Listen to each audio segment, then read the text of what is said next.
founders of the Mars Anomaly Research Society.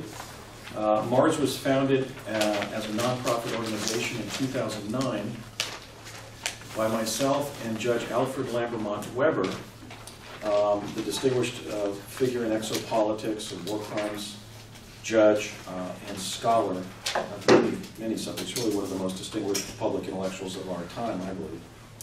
And we now number 13,500 members. We kind of transitioned in more of a Facebook group because ultimately we were focusing on photographic evidence of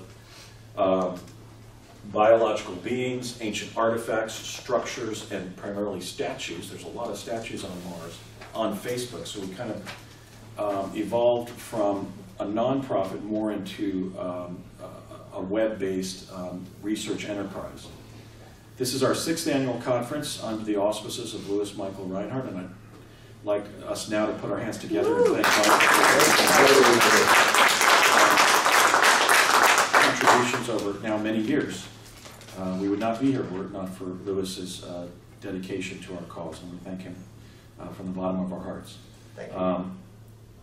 I just want to do a couple of housekeeping details that have come up recently that I think everybody who is aligned with our organization should know. One is that even though I have been doggedly defending our data and making the point that we should rely on the perceptually gifted people to determine what's in the photographs from Mars, because, for example, in human society in general, we don't rely on the blind to be our leading art critics. We don't rely on the deaf to be our music critics.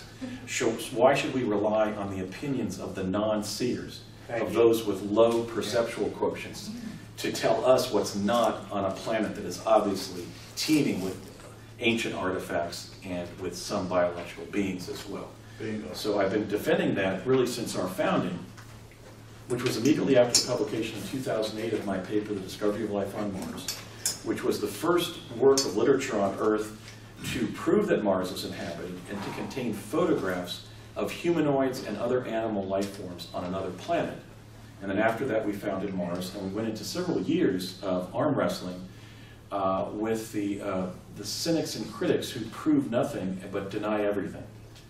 And I just want to say that during that whole public argument, I really felt that there was something to the case of the non-seers, of those with low PQ, low perceptual quotient, because some of the data was somewhat obstructed by the quality of our imaging.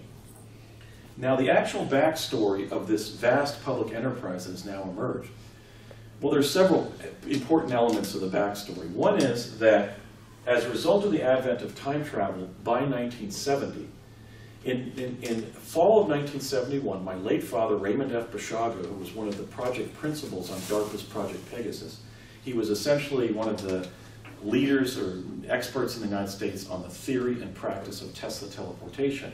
I had been sick as a result of going out trick-or-treating that year, my last year that I went trick-or-treating as a 10-year-old with bronchitis. And I developed a very severe case of bronchitis. But during that recuperation in November of 1971, when I was 10, my dad came into the sick room where I was staying in our house in Morris Plains, New Jersey, and took my 2008 paper, The Discovery of Life on Mars, out of an envelope with a red wax seal that had been broken. In other words, the CIA had sourced my paper, The Discovery of Life on Mars. And he said, son, I want you to read your paper from 37 years from now when you're going to publish it. View all the photographs, study the photographs, review the caption material, and the purpose of this exercise is for you to now learn as much of the details in your later paper as you can, so that when you write the paper in 2007, 2008, publish it in December of 2008, it contains as much data about life forms on Mars. Now, if you think about this, that shows really how emergent time travel was, because they didn't understand causality. And they also didn't understand the implications of retrocausality, where information from the future informs a past event, nor protocausality, where information from the future affects a present event. So, for example, if I take as many steps to the wall as I can't step any further, right? So by reading my 2008 paper, I couldn't remember anything but 100% of what was in it. And that was going to result from my scholarship in 2008. but still they were having me read my paper. And in fact, it could have actually caused a loss of data because the mere fact of reading it in some way may have preconditioned me to be phobic about the writing of my future paper. So that was the first element in the backstory. That I'm just sharing that to allow everybody who's been brought into essentially our research movement at this point to know that the CIA has been on top of our work from 1971 or earlier. So let me just introduce Brett Kohler-Shepard. Great to have you here, the founder of the Lunar Anomaly Research Society. Brett and I have something in common, which is when I was 10 and when Brett was 15, the government approached us and showed us some of our later Mars and Moon findings, respectively. So I want you all to know that this is sensitive business. We have been tracked in our activities via the CIA for decades. And we've also, I think, all had some deep state or deep political experiences that relate to that monitoring, their awareness that there was going to be a cadre of American citizens who were going to come forward and take responsibility for informing our common culture of the natural history of our solar system, because the government has been engaged in a multi-decade cover-up. A similar incident to this, part of the backstory of my Mars findings, and I'm sure Brett's Moon findings, is that in 1997, I had a friend who I had worked with in business in Los Angeles. He had earned a PhD in American history at the University of Southern California. He had a friend at the Office of Naval Intelligence who had contact with CIA. And I was again given contents from my 2008 paper, The Discovery of Life on Mars. This is now about 11 years before I was published. They included a humanoid skull that's over on the right side of Saltovsky Ridge. And he told me, you're going to be publishing this paper. I didn't remember the childhood experience at that point with my father. He said, in 10 years or so, you're going to be publishing this paper. It'll be very controversial. You will be viciously attacked by debunkers and critics and treated unfairly, notwithstanding what you accomplished in the paper. And we're advising you just to move forward with your paper. Try to learn CAD-CAM if you can. Now, back then in the 90s, CAD-CAM was a technical science that you had to go to like a university digital arts program to master. But by the time I wrote my paper in 2008, I was just simply using the paint function of Word and cutting out details from the photographs and then dropping them in Word documents. I really never mastered CAD-CAM as they advised. But this was the CIA advising me of the fact that I would publish the paper, I better learn CAD-CAM in the next 10 years to write the paper, and that when the paper would be published, I would simply be torn apart publicly, because they were gathering the intelligence about the initial reception of the information and my assertion in the media, both mainstream and alternative media, that Mars is an inhabited planet, and consequently, we're not just living in an inhabited universe, as what Close Encounters of the Third Kind first made a catchphrase in 1977, but indeed we're living in an inhabited solar system that does not just include our inhabited Earth, but other planets in our solar system, particularly the red planet, which every 2 years is the planet that comes closest to Earth. It is essentially our celestial neighbor. So please know that although I may have been poisoned, there may have been things that, perhaps non-lethal weapons had been used on me, but I was not assassinated. I don't think I was at the risk of assassination. But we have to be mindful that this vast cadre of critics that has been raised against us, some of them using alternate personas. We now know, for example, that James Oberg, the prominent NASA apologist, the attacker of the Honorable Ken Johnston, one of our other speakers during this conference, the attacker of the Honorable Ken Johnston since 1980, for the last 37 years, has been using multiple identities to attack people who have served our country and now are telling the truth to the American people about what the space program has included and what our solar system has included. So we are persons of interest from the perspective of our alphabet intelligence agencies. And the backstory involving my father and then my friend with a PhD in history from USC. This was the CIA communicating with me, just as I imagine it was the CIA communicating with Brett or some other alphabet agency to say, hey, wake up, you're going to be doing something significant in terms of the natural history of planetary science in your future, so get ready. Okay, so it's a matter of intelligence community prioritization, I guess is my point there. But anyway, so that needs to be on. The other thing is, I have met an individual who lives in this country. I don't want to give his name because I've been communicating with with him on an encrypted basis with a platform that I would recommend if you want to do secret communications with your colleagues. It's called wire.com, simply WIRE.com. Several of the people who designed Skype.com, which is a platform that I really love to communicate with people in real time over the internet, have developed an encrypted platform called wire.com, and we've been communicating about his findings. He's a software expert, and he's essentially imaged things like clear images of humanoids simply walking along the surface of Mars. Okay, so when I was advised in 1997 by my friend at USC through his friend at ONI connecting to CIA, and they showed me pictures from my Mars work that would begin emerging in 2008, I was told that after this period of basically being excoriated by criticism, some of it actually coming from within the intelligence community itself, that I would meet several technical experts who would produce such clear imaging of the Mars data that my position that Mars is an inhabited planet would be proved to a societal consensus. So I'd like to put our hands together a second time to applaud everybody in this room for being part of that process as either a supporter of our work or a participant in it. During our lifetime, should Almighty God grace us with future years on Earth.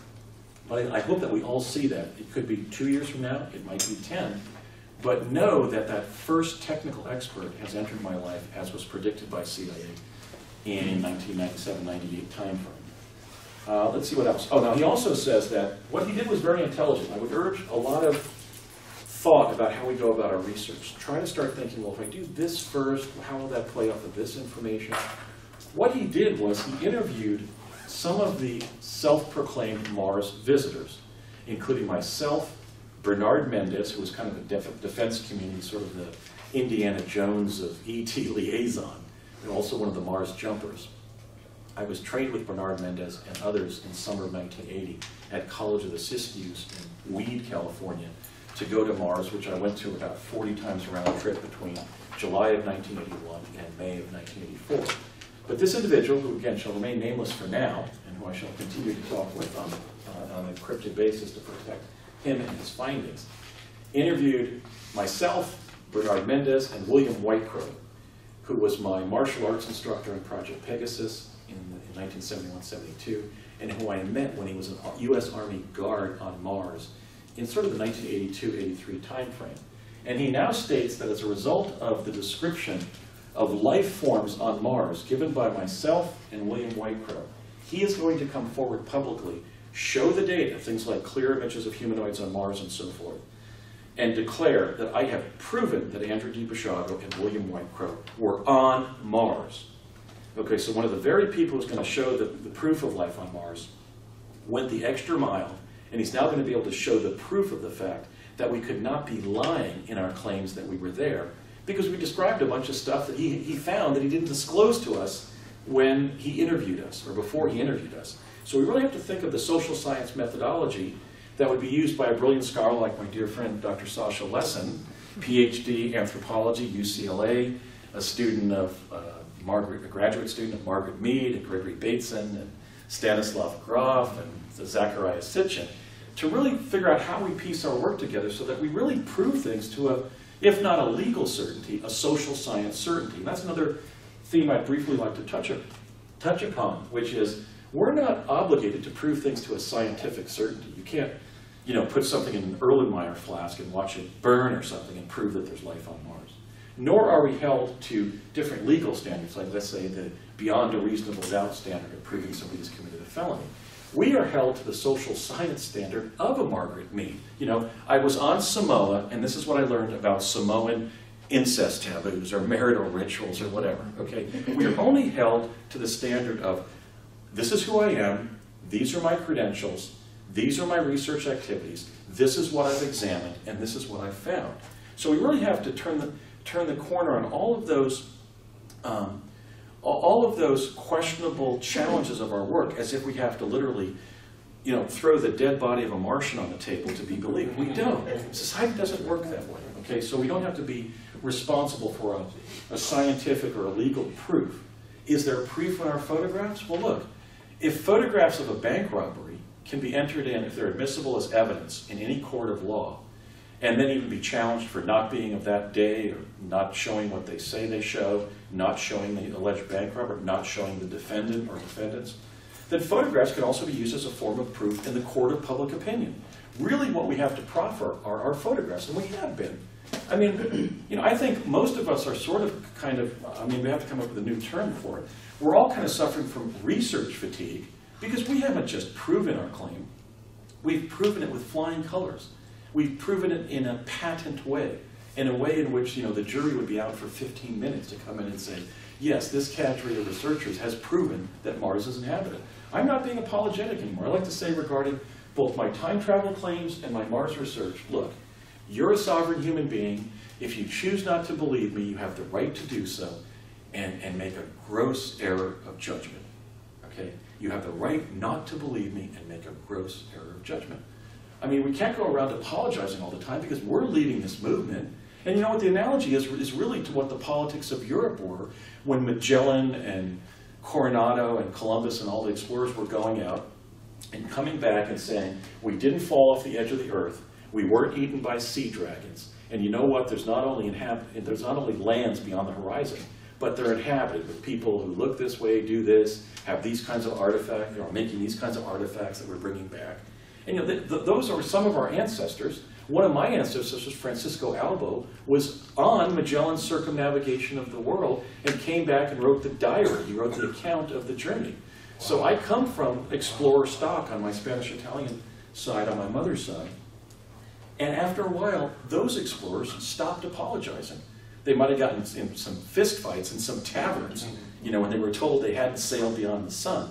But at a certain point, they just said, if you don't want to go there and explore those peoples, come back with the riches of the New World, screw you, we are. You know, so I think we have to kind of relax a little bit and say, wait a minute.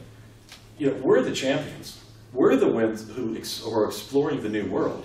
And we're not going to be limited in our enthusiasm or our joy of our research by your idiotic skepticism. You don't matter. Our work is what matters. We're the ones defining what the universe includes. You're missing the boat because you're emulating your ancestors in Europe who didn't believe that Columbus had sailed to the Americas, not to India. Okay, so I think in a general sense, right now, this is just a guess on my part, but it's just based on the information about my time travel claims and my Mars research, or Mars findings, if you will, that's coming back to me. It seems like the support for the truth tellers and the categorical character assassination of them by the cynics and the skeptics, kind of a quickening is going on. I'm even learning now, and Brett and I were talking about this last night, that people that I've helped professionally are now castigating me as a fraud. And I've done nothing averse to them. These are literally colleagues that I've helped out of the kindness of my heart. I brought them into book projects or whatever, sponsored them at conferences, given them a lead to be interviewed on a radio or TV show. So there seems to be a quickening where we're getting more support, like people are now defending me as credible on Facebook and so forth, because I've marshaled hundreds of facts to sustain my time travel claims, and I helped to somewhat catalyze the brilliant work that we're doing. And so there seems to be more support for the truth of our truth-telling, but also there seems to be this insidious quickening where the liars are being deeper in their prevarication, they're being nastier. Is anybody here aware of the fact that recently I was accused, and people believed it, of raping and killing 111 children? Jeez. And it was actually souring my professional relations because individuals like Alfred Weber, people were going to them and saying, how could you work with Andy? I mean, he's a mass murderer and a pedo criminal. I mean, and I'm not only a good Catholic boy from Morris Plains, New Jersey, I've not only never violated God's law, I've never committed a misdemeanor. I've never committed a felony, a misdemeanor, or anything beyond a moving traffic violation. I'm admitted to practice law with the United States District Court for the Western District of Washington and the Washington State Bar Association.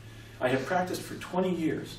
I've been cleared to, psychologically and in terms of any crim profile, to take the bars in the states of Washington, California, Colorado, and Arizona.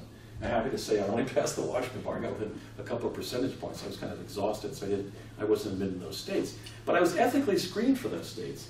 And I'm a member in good standing of the Washington Bar Association, an active member in good standing. And my bar association in the state of Washington, the state-based one, requires that we even report things like moving traffic violations to the ethics panel. How could I be a mass murderer?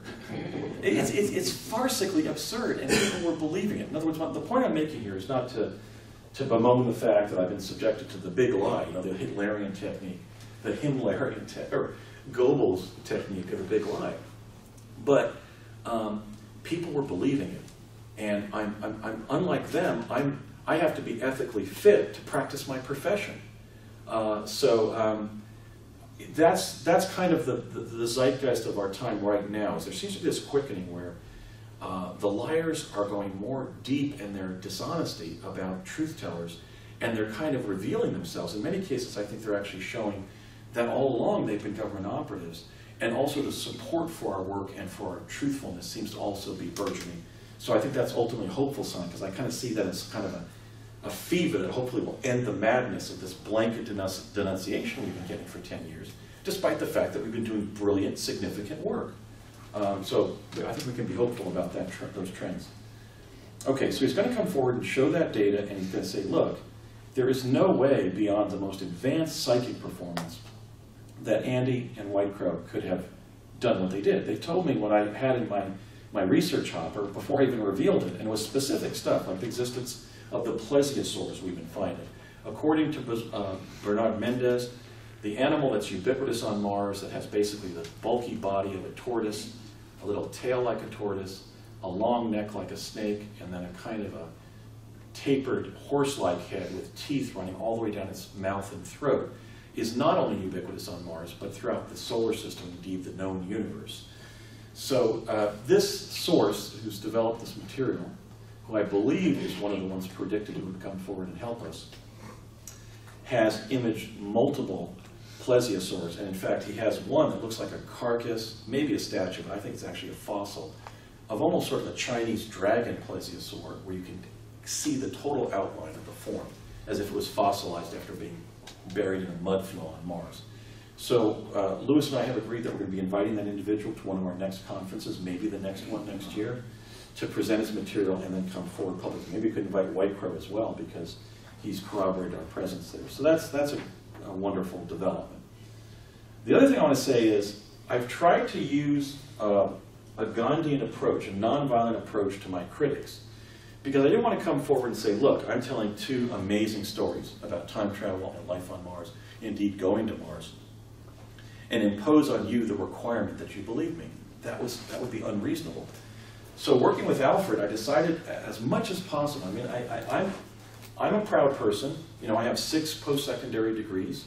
I'm a graduate of UCLA and Cambridge. And I mentioned I'm admitted at the federal level as a lawyer. I'm proud of what I've accomplished intellectually. I'm proud of having done a significant paper in this field. But I didn't want to impose my belief on other people's skepticism, even if they went, you know, spiritually violent on me, or at least nasty. Mm-hmm. So I've been practicing the Gandhian principle of satyagraha, which is basically nonviolent conflict, nonviolent war. And just to demonstrate that by doing that, your enemies can become your friends, and your adversaries can become your allies if you practice that. I'm also happy to announce today, as a kind of housekeeping detail, that in this envelope is a signed contract by Dr. Michael Salla, one of my most vociferous critics over the years, since I came forward originally in 2008. A brilliant scholar, educated at Australian National University. He was at American University in Washington, D.C. for a number of years. He's like Alfred, he's one of the leading scholars in exopolitics. Even as recently as December of 2015, he was claiming that my truth campaign indicated what the CIA's public disclosure policy was, because he was assuming, indeed alleging, that I was a CIA operative on no evidence. Well, by continuing to practice satyagraha with Michael and treating him as a fellow human being rather than as an enemy, we are now in a 2-book deal, at least contingent on the completion of the first book, based on Michael's FOIA requests of my time travel claims and my Mars claims. I have in my briefcase, in my computer bag, a 28-page single-spaced finding aid for Michael to do FOIA requests on my time travel experiences that lists 75 people who were participants or connected to DARPA's time travel program, Project Pegasus. So here is the proof that Gandhian nonviolence can work. Michael has signed this. I have to sign it in return. I just brought on my trip here so I could sign it and get it back in the mail to him in Hawaii. So here it is. Now Michael and I are working together. We have buried the hatchet. We're going to do a book called On the Path of Pegasus, The Search for the Truth of the U.S. Time-Space Program. Follow it up with a second, if we get along as colleagues, a second book called On the Path of Mars, The Search for the Truth of the CIA's Jump Room Program. And we're going to have the imprimatur of endorsement not only by Alfred, who's been a stalwart of ours for a decade now, but of the other major publicist in, scholar in exopolitics, Michael Salla. We hope by doing that we can kind of harmonize relations in ufology and exopolitics, which quite frankly have been grossly weakened or greatly weakened over the years by this pattern of backstabbing. Why did James Oberg have to make himself Ken's enemy? Ken's one of the nicest people I've ever met. Once we were real good friends. We sat in the office and exchanged stories and all kinds of good things while we were both at NASA. Wow! All of a sudden, he's the shield out there trying to debunk any of us that come out with the truth to the world, trying to keep it down. Right, but if we were to take Ben Franklin's advice and imitate Jesus and Socrates, it's really not Michael Salla or James Oberg or whoever our contender is. It's the spiritual forces that are influencing them to even become our enemy to begin with. Because in point of fact, if you don't believe that somebody's had certain experiences or made certain findings, all you have to say is, brother, sister, I love you, you're a child of God, I don't believe you, and move on. So in the act of becoming somebody's contender on a career basis is really a matter of going to spiritual war with them. That's right. And so the response is to say, you're a fellow child of God, I'm not going to begrudge you for being my contender, I'm going to win. And guess what? I'll be able to say that when I sign Michael and I's book together. There you go. God bless you, brother, thank you for helping prove my claims. Because it wasn't you, it's what you believed, and it was whatever spiritual forces were motivating you to publish articles in the Examiner that I was a CIA agent. I mean, I was exploited by the CIA. I'm a CIA whistleblower. And Dr. Salla, a brilliant man, a holder of a PhD in political science, was just blithely accusing me of being CIA, as others had. Is there a question over here? David? Oh, okay. No, I'm just holding the stick. Yeah. So, Andy, she can chase the snakes out. you brought up a good point. This is happening now with the Zechariah Sitchin's information. The man's been dead 7 years, and he has all these people, and they're changing history, and it's kind of like the Mandela effect, but it's done intentionally, and it's changing things, and but just by stating it, it's kind of like Trump. He states it, so it's true. They keep stating it, so it's true. Right. People believe the allegation that I was a mass murderer. Right. Well, active member in good standing. I never believed it. No, I didn't either. Having never committed even a Class C misdemeanor. It's from a story. I ripped a label off of a mattress one time. Oh. So I told him out of here.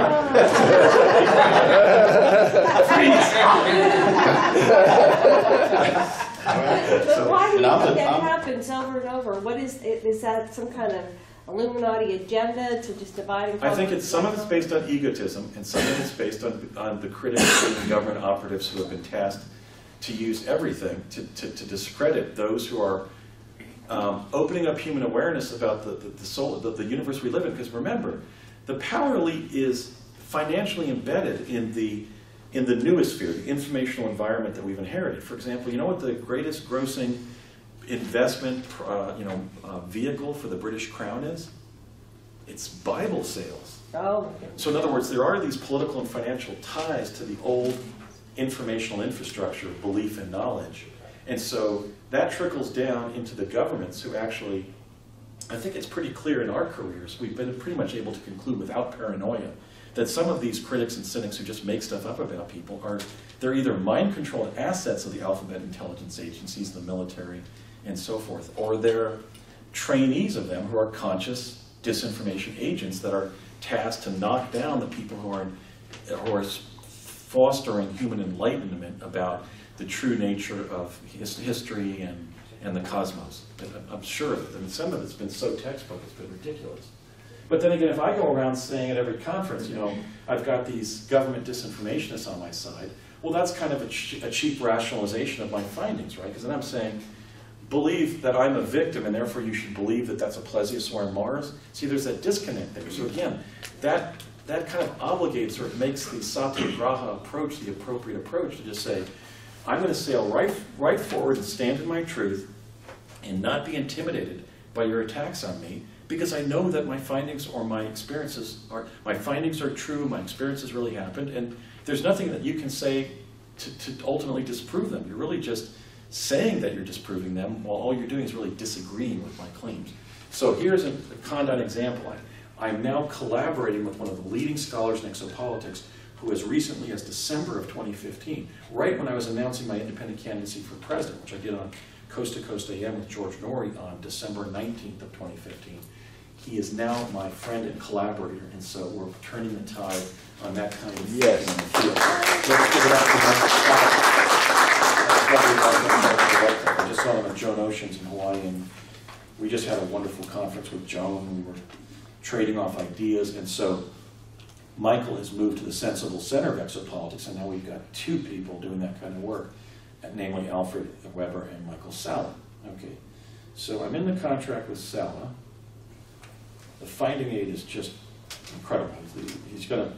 Oh, by the way, he also said that I've already done the FOIA with LANO, the Los Alamos National Labs, on Dr. Harold M. Agnew, who you said was the Federal Science Administrator of the U.S. Time-Space Program, Project Pegasus. And the response from DARPA was that there were so many documents related to Project Pegasus at LANO related to Agnew, citing Agnew in one way or the other, or written to or by him, that we can't yet give you a page count on your request under FOIA, the Freedom of Information Act, for the connection between Harold Agnew and the U.S. Time Travel Program. Agnew being essentially the quintessential Manhattan Project physicist. When people debunk my time travel claims, I say, wait a minute. I'm saying the U.S. government had a time travel program. Who would they have put that under among the World War II generation? You know who Harold Agnew was? He was the individual during World War II, with all of those millions of Americans involved in the war effort. He was the one American that the Defense Department trusted to take the nuclear trigger for the Hiroshima bomb from Los Alamos, New Mexico, to the island of Tinian in the South Pacific, so that the nuclear trigger could be loaded aboard the Enola Gay, the bomb that was aboard the Enola Gay that Captain Paul Tibbets dropped on Hiroshima. Don't you think that if you were developing something as sensitive as time travel that could assure survival and peace in the nuclear age, that you trust somebody like Harold Agnew to take the nuclear trigger to be placed aboard the Hiroshima bomb? So if you look at my account, if you look at the factual details I've been sharing now for almost 20 years, 18 years, it's all consistent, and because it's all true. It's like Mark Twain, one of my favorite Mark Twain statements says, he said, always tell the truth, because then you don't have to remember anything, right? So I don't remember anything, I just tell the truth, and there it is. So we're making progress on proving Pegasus, and we shall do so with the Mars data. So one of my messages here in the housekeeping details is have faith that we're going to be really nailing this. Our audiences are going to get bigger, the conference is going to get bigger, the images are going to get clearer, and we're going to be viewed as the revolutionaries and pioneers that we truly are. Right. So thank you very much for being on this voyage with me. It's been, I mean, without the fellowship of people like everybody in this room, I would have given up years ago. Okay, so before I go into my talk per se today, I'd like to introduce my dear friend, Reverend Karla Augusta Friedrich, to give our benediction for those who like it.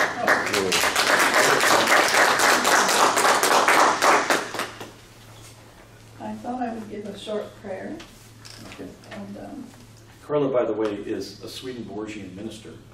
Recently, you were almost appointed the director of the Washington, D.C. parish, which was George Washington's church. And I'm sure it's one day you will be, but you're a distinguished Swedenborgian minister. And we've known each other, what's it, about 2010 or so, 2011? yeah, to 2010. And so if I become president, Reverend Karla is going to be my minister. so Yeah, that worked out for me. Yeah. The Swedenborgian Church and theology has a very deep and extensive theology around life on other planets and descriptions and about their spirituality. So it extends to everyone. We also have an embracing theology of other faith traditions. We come with so many ideas and understandings of the world and of who God is, or the divine, and our relationship to the divine and each other throughout the cosmos. And so I thought I'd just say a short prayer. Maybe we could take a deep breath and just relax.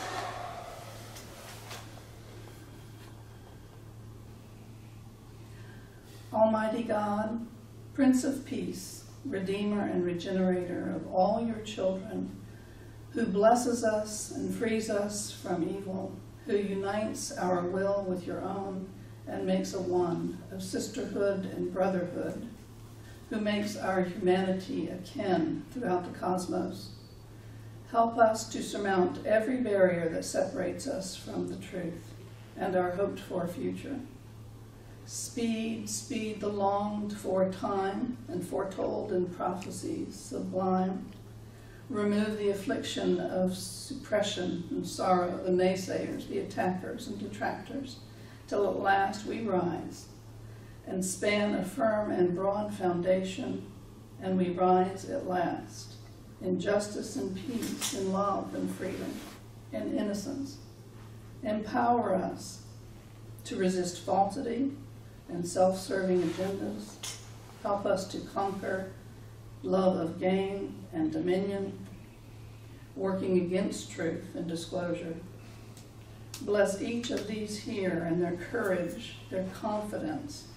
Give them keen insight and clear discernment, vital health, creative energy, and the skills necessary for truth-telling. Expand our territory of disclosure. Our story is your story. Bless their dedication. Give them strength. Bless their inspiration and their explorations. In every positive and possible way, make us ever more responsive to divine influx and to rejoicing in your divine providence and delighting in fulfilling your word. Give us a service that is free and glad. Amen. Amen. Thank you, Rosie. That was beautiful. Thank you. So I want to say that as I move into my lecture per se today, that this is kind of an experiment. I don't have any PowerPoint. This is kind of what Mr. Fuller used to call a spontaneous autobiographical disclosure. I indeed don't have any prepared remarks. But I do have some points I'd like to make on the front here before I get into the Mars material. In my presentation, 20 Moments on Mars. What I'm going to do, I just have topics here, and I'm just going to kind of try to remember out loud what happened during those moments right before going to Mars and then on Mars. But the first point I'd like to make before literally going to Mars via jump room is we do not know our history. Okay, we simply, one of the things we have to account for is culturally we do not know our history. So let me just, I'm a sort of an American history buff, so let me just cite 5 findings I've made in American history that may surprise you. Can anybody here tell me a question that is often asked as a result of our schooling? Why did the South secede when Abraham Lincoln was elected?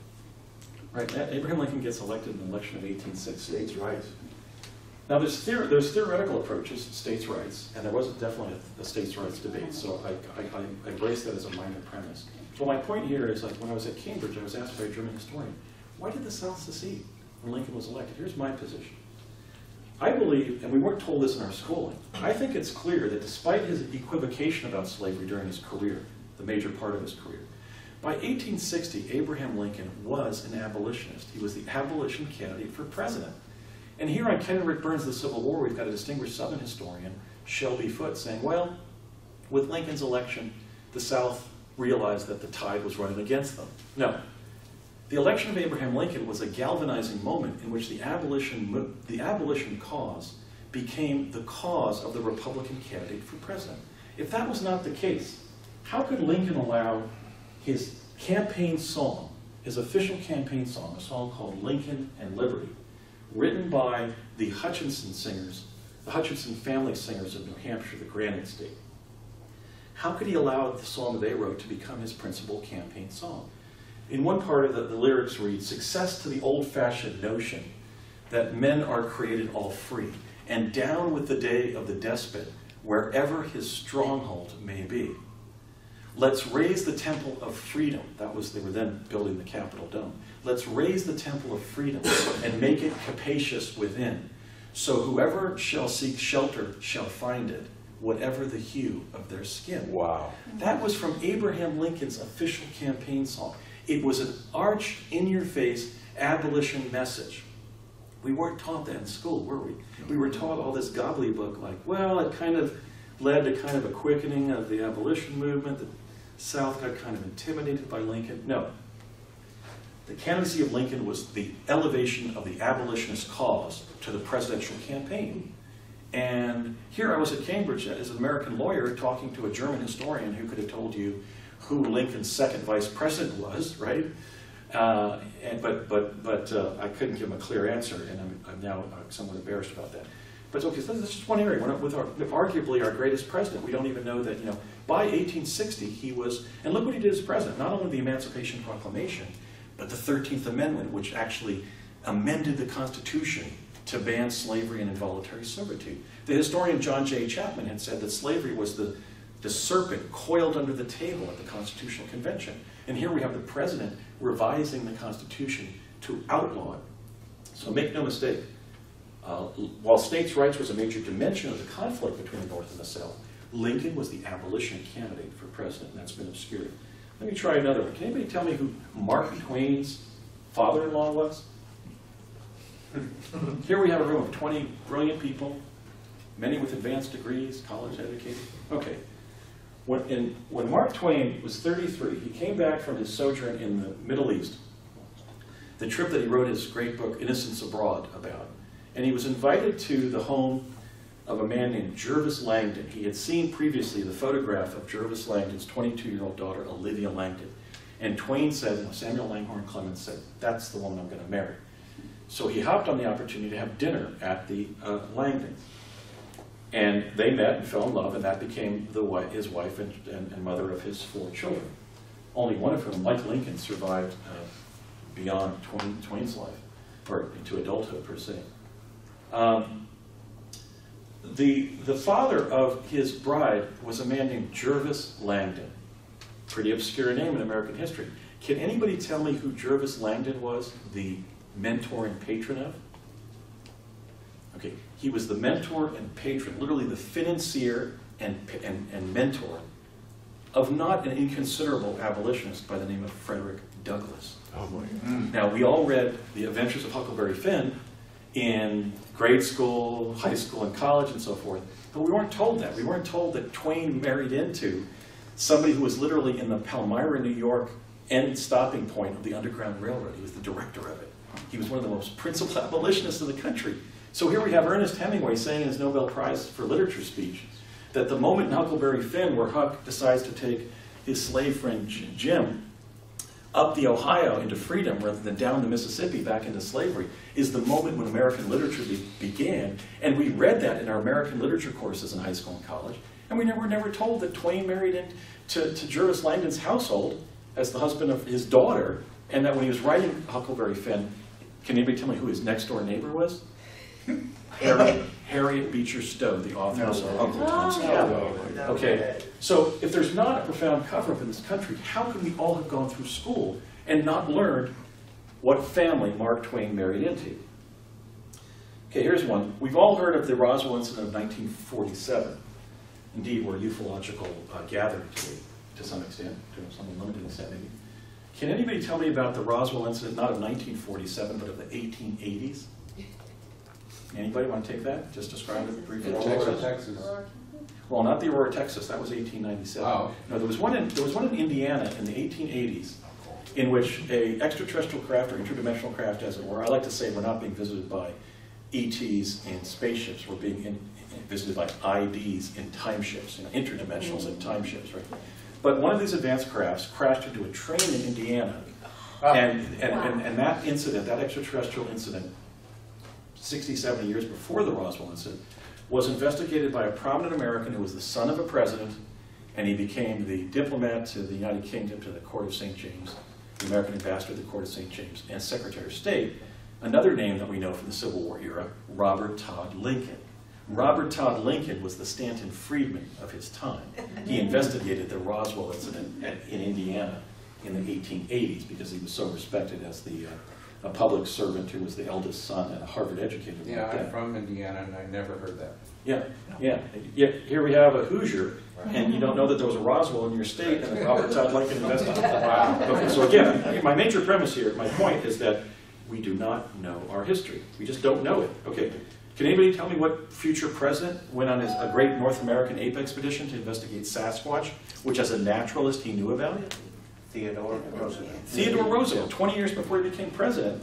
He goes out to the forested west, I don't know specifically what state it was, in search of Sasquatch, which that generation knew to be a real species. That's part of the Sasquatch cover-up. Our great-grandparents' generation in this country knew that there was not just lions and, not just cats and bears out there in the woods, but hairy bipedal hominids. They had different colloquial names for Sasquatch in different parts of the country, even beyond the Native American tribal names.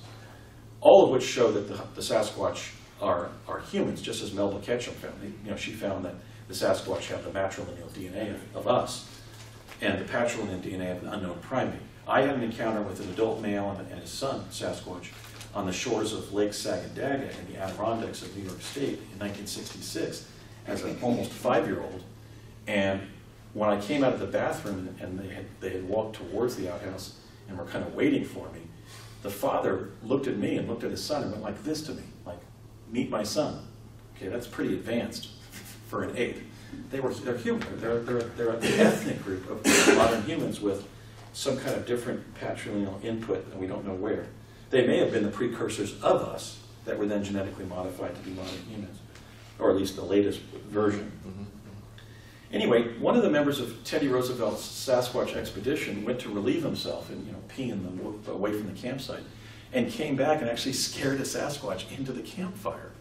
At least that's what Teddy Roosevelt wrote. But here you have a brilliant president. He becomes president at 42 when William McKinley dies, and they had put him in the vice presidency basically to keep him away from power. Teddy Roosevelt published his first book of naturalism, natural history, as an 8-year-old. So he was kind of the Brett Coleman Shepherd and Karen Christine Patrick at his time. And so here you have TR investigating Sasquatch, and yet we're still sitting there on cable hearing that, the way they kind of jazz up Sasquatch, where they're kind of like milking the mystery.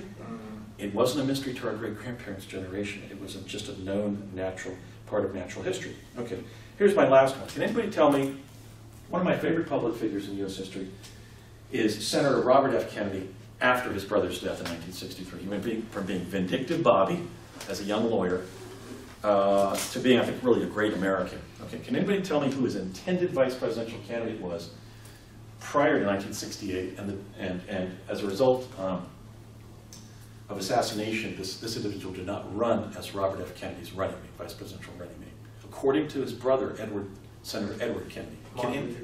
That's it. That's it.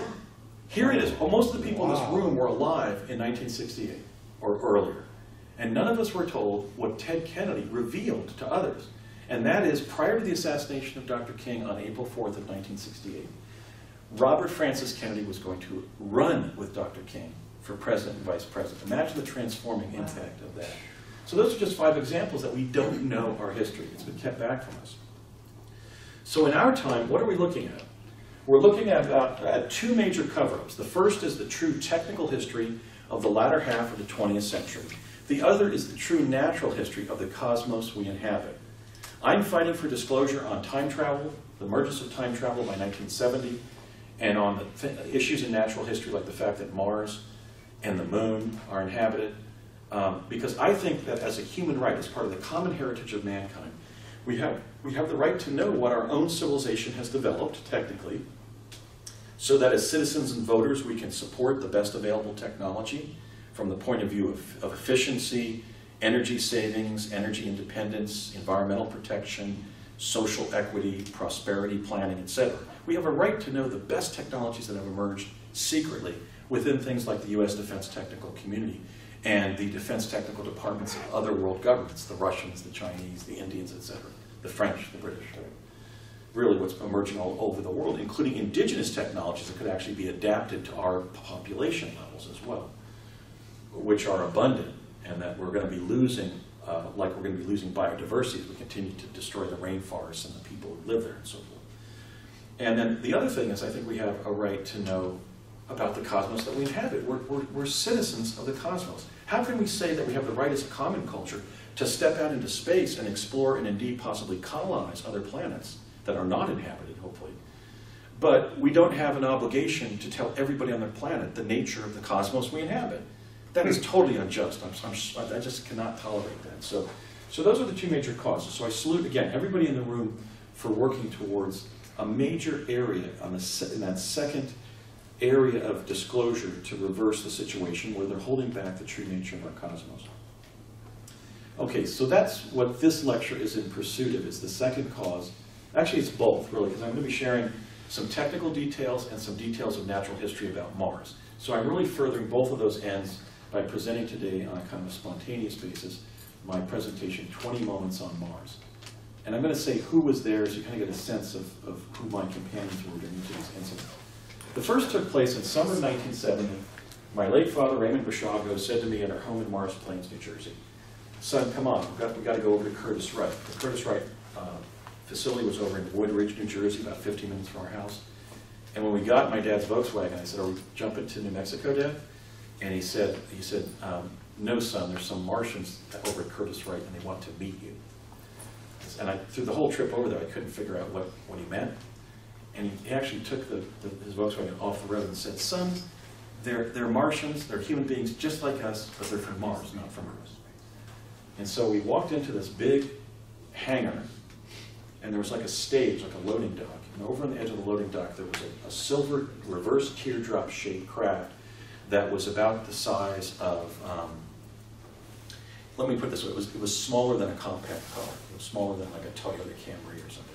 It was actually about the size of one of those MG midgets, I mean, a really small vehicle. And it was just hovering there, put. My dad says, "Come on, son, let's go over here." We go into a meeting with another U.S. aerospace engineer like my dad, with a lanyard or a name tag and a pen holder. Can't get ink on your shirt, if you're going to help land on the moon.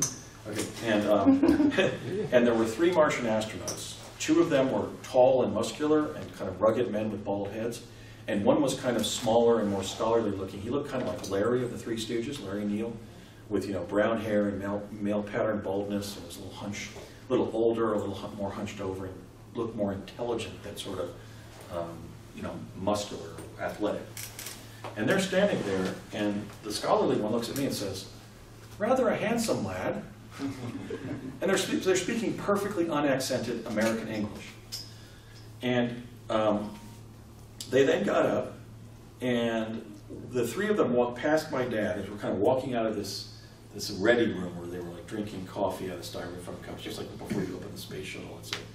And they walked across us and down the steps to where their craft was sort of hovering there. And as they did so, holding these respiration devices, because our atmosphere is densely oxygenated versus the oxygen deficient atmosphere on their home planet. So they were probably actually cutting the oxygen content of what they were breathing because they had these cavernous lungs. These would be the survivors of the solar system catastrophe on Mars in 9500 BC.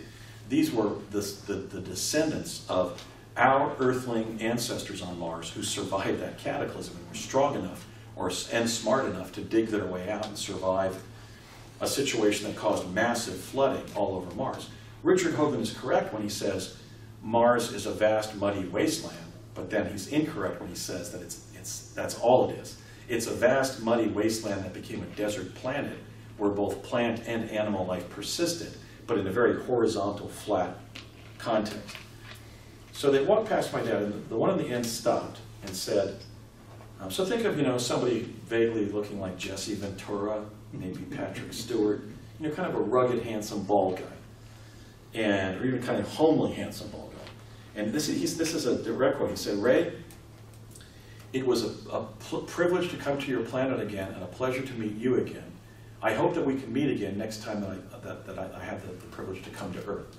My dad just exchanged pleasantries with him, and he said something like, "Well, thank you, Tsar," whatever the guy's name was. "I hope that we can meet again." He said, and thank you for introducing us to your son, Andrew.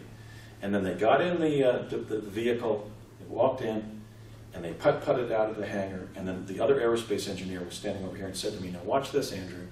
And they began to speed up in that tarmac like a race car, and they went off that tarmac at such a great speed that it looked like somebody was throwing a bucket of silver paint. It was just, rush, and they rushed off the tarmac. They were at a more advanced level of aerospace design than us. So when we think of the development of the Aurora with its distinctive donut on a rope contrail, remember that that was the technology that we probably got in technology transfer from the Martian civilization, because that's the kind of craft that they were flying in 1970, but would not emerge in to the mid-1980s here, at least become known publicly. Okay, so I had that contact with the Martian astronauts who were our relatives that we call Homo Martis Terris for Earthmen on Mars. The other major primate or humanoid species on Mars are the Homo Martis Martis, who are smaller, they have more spindly bodies. The adults are kind of wary and kind of intimidated by modern humans. They often have antennas coming out of their temples that are not metallic, but actually, like a snail's antennas, actually sense organs that are part of their body. Some don't have them.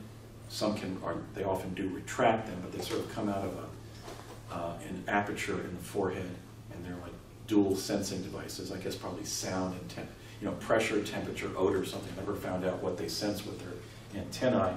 They have pointy ears, longer faces, often kind of a pretty bad dentition. They look kind of like Marty Feldman, the character actor in Mel Brooks' Young Frankenstein, Igor. And they're very intimidated by our phylum of humanoid, probably because we're the interlopers. Our ancestors went up there and are cohabiting the Martian underground that they survived in after the cataclysm as the other major group of humanoids. So they're not really trusting of us. I also learned in my training when I went to go to Mars that life support is so deficient on Mars that occasionally they'll jump an Earthling and barbecue them. So that, I don't think that's cannibalism if it's another primate species, but it's something that we try to avoid, eating fellow primates. So I was often wary of them when I would see them on the surface. Okay, so that was my first contact with Martians, and it was on Earth. The second moment on Mars I'd like to share with you is in summer of 1980, my dad came to me at our house in Chatsworth, California. Parsons had moved to Pasadena in the early 70s, in 1972, and we were living out in the San Fernando Valley.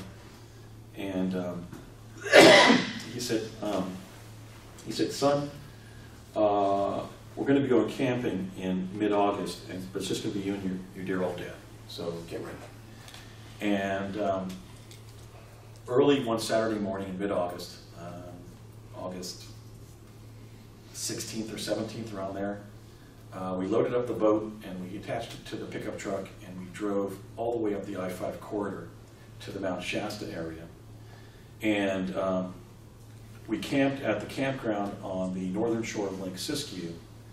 And about an hour later, a young 13-year-old boy from La Cañada, William Brett Stillings, and his father, Thomas J. Stillings, an employee, actually an operations analyst at Lockheed Skunk Works in Burbank, California, came over to our campsite. And Mr. Stillings said to my father, "You don't know me, but we work for the same company," which of course is spook speak for the fact that we're both CIA, right?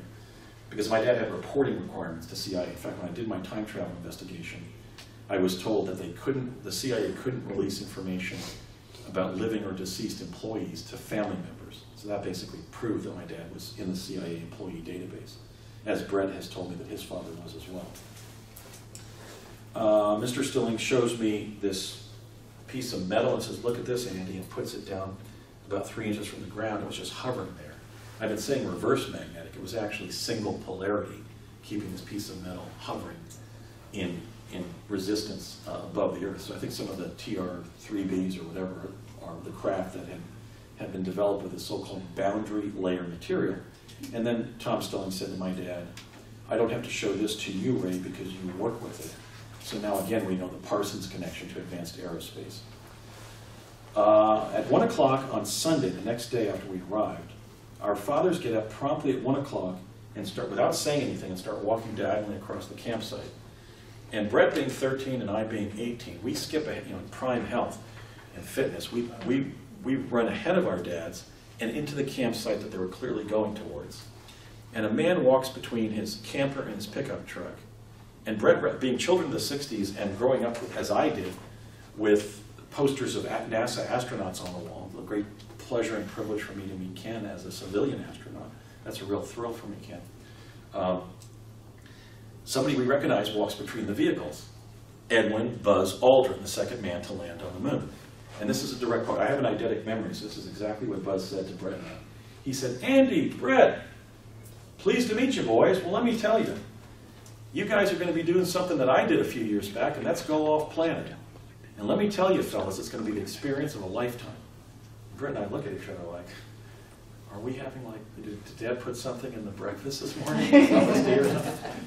Is this Buzz Aldrin? Did he just say we're going to be going off planet? I imagine Brett Stillings was saying, well, should I graduate from junior high school first? We were young. And in fact, the average age ultimately of our training class was 17.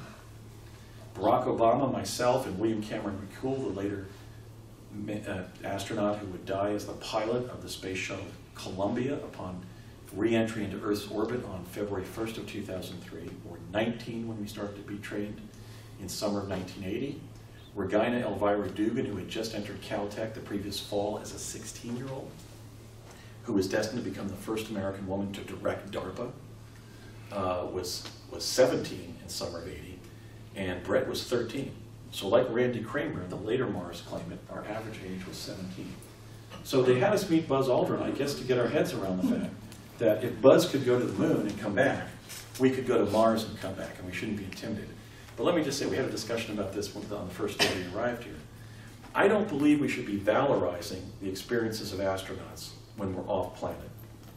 We take into space and into our exploration of other planets our full humanity. That means our natural instincts, our capacity for fear, our capacity for our autonomic nervous system to overrun our physical capabilities. So for example, I'm discussing the fact that virtually every one of us who went to Mars had some kind of moment of emotional overwhelm on the surface. So I'm talking about the moments of just ordinary humanity and ordinary reaching your limits as a human being, emotionally, spiritually, physically, whatever, even involving some of the conventional astronauts.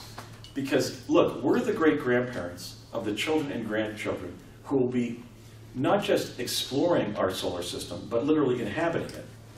And we should not be telling the next generations, oh, the people who went into space, the early explorers, were all these Flash Gordon people who never were afraid, never threw up, never had panic attacks, etc. We should be talking about what it's like to go into space.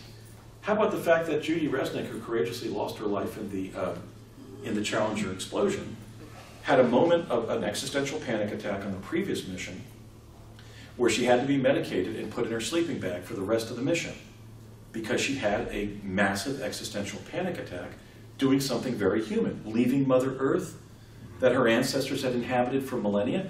That's not unreasonable. That's part of being a space explorer, being an astronaut, or a chrononaut, which is a term I've developed borrowed for time travelers. So I'm going to just talk about some of the meltdowns that we all had and not valorize everybody involved as a bunch of just superhuman champions, because we were just human beings. We were 60% water. We had very sensitive brains and central nervous systems. We got cold. We got nauseous. We had to urinate at times. You know, we bring our full humanity into space, and so we should be talking about the reality of space travel, not this kind of unrealistic, valorized version. Okay, so that leads me to my first jump. That's the third moment on Mars. We're not on Mars yet, but it's still part of the presentation. Okay, because we've got to get there. Okay. Courtney Hunt of the CIA, basically the classic cigarette-smoking man from the CIA, a cousin of E. Howard Hunt of Kennedy assassination and Watergate fame from the Hunts of Orange County, California, who lived in Chatsworth, comes to me in summer of 80, the next year after our training in summer of 80, and says, "So do you want to go?" And I said, "Where?" Because after our training in summer of 80, certainly William Stillings and I had been taken to a medical lab in Redding, California, and subjected to this Americanized version, reverse-engineered version of the Soviet memory suppressing technology known as LIDA, capital L-I-D-A, which was from the Russian term. And so after our training and before we would jump to Mars the first time, they didn't dissolve our memories, but they blocked our memories about our training. So Hunt, who I knew from employment in Chatsworth, came to me and said, "So you want to go to Mars?" And I said, why do I have to do that? Ultimately, I didn't want to go. Which I said the same thing to Courtney that I said to my father back at the campsite in Summer Baby. Dad, I don't want to become an astronaut. Why do I need to learn about Mars? Because some of you kids are going to be going there, was my dad's response around the campfire. So Courtney says, this was Courtney's answer. And he would ultimately become my second Mars training officer, involved in things like showing me how to use the respirator over at an abandoned chemistry lab at Cal State Northridge.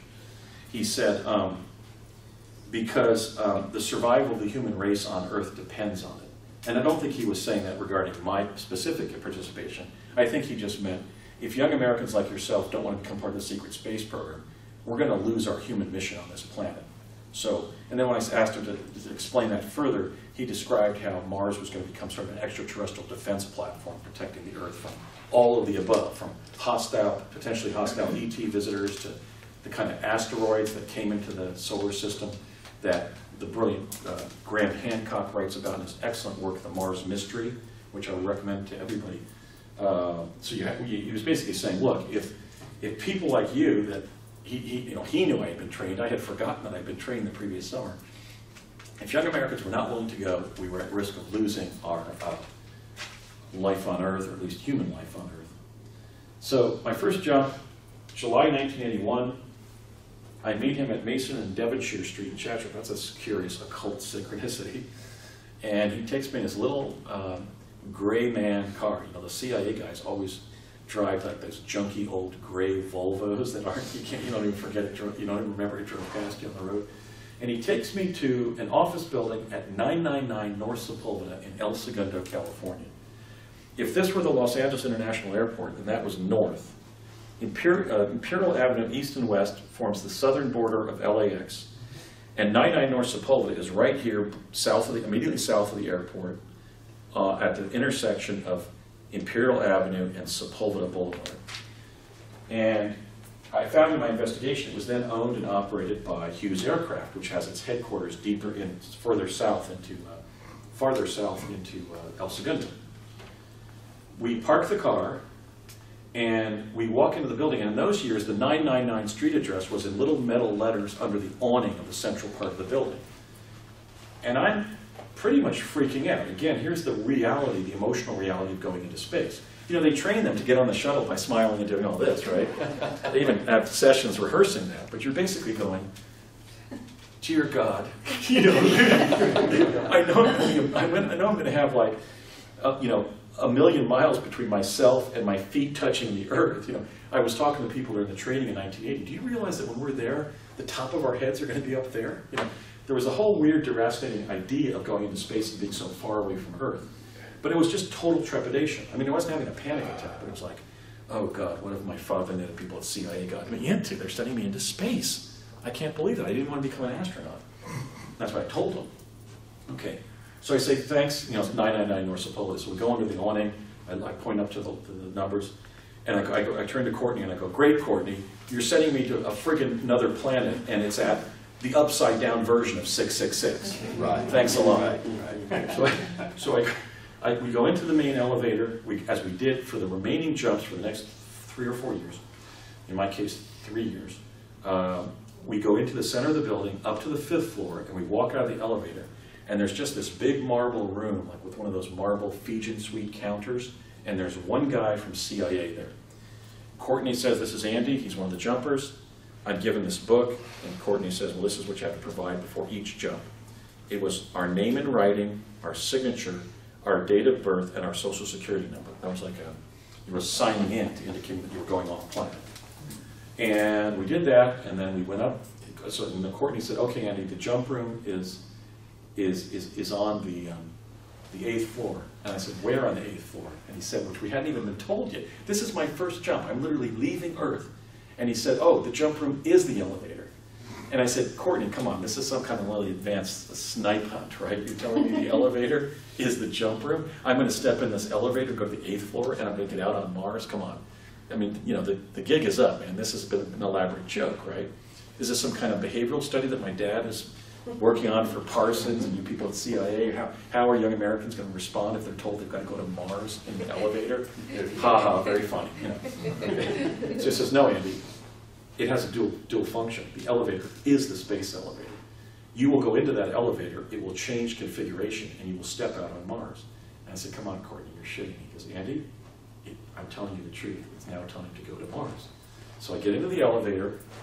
We go up to the 8th floor.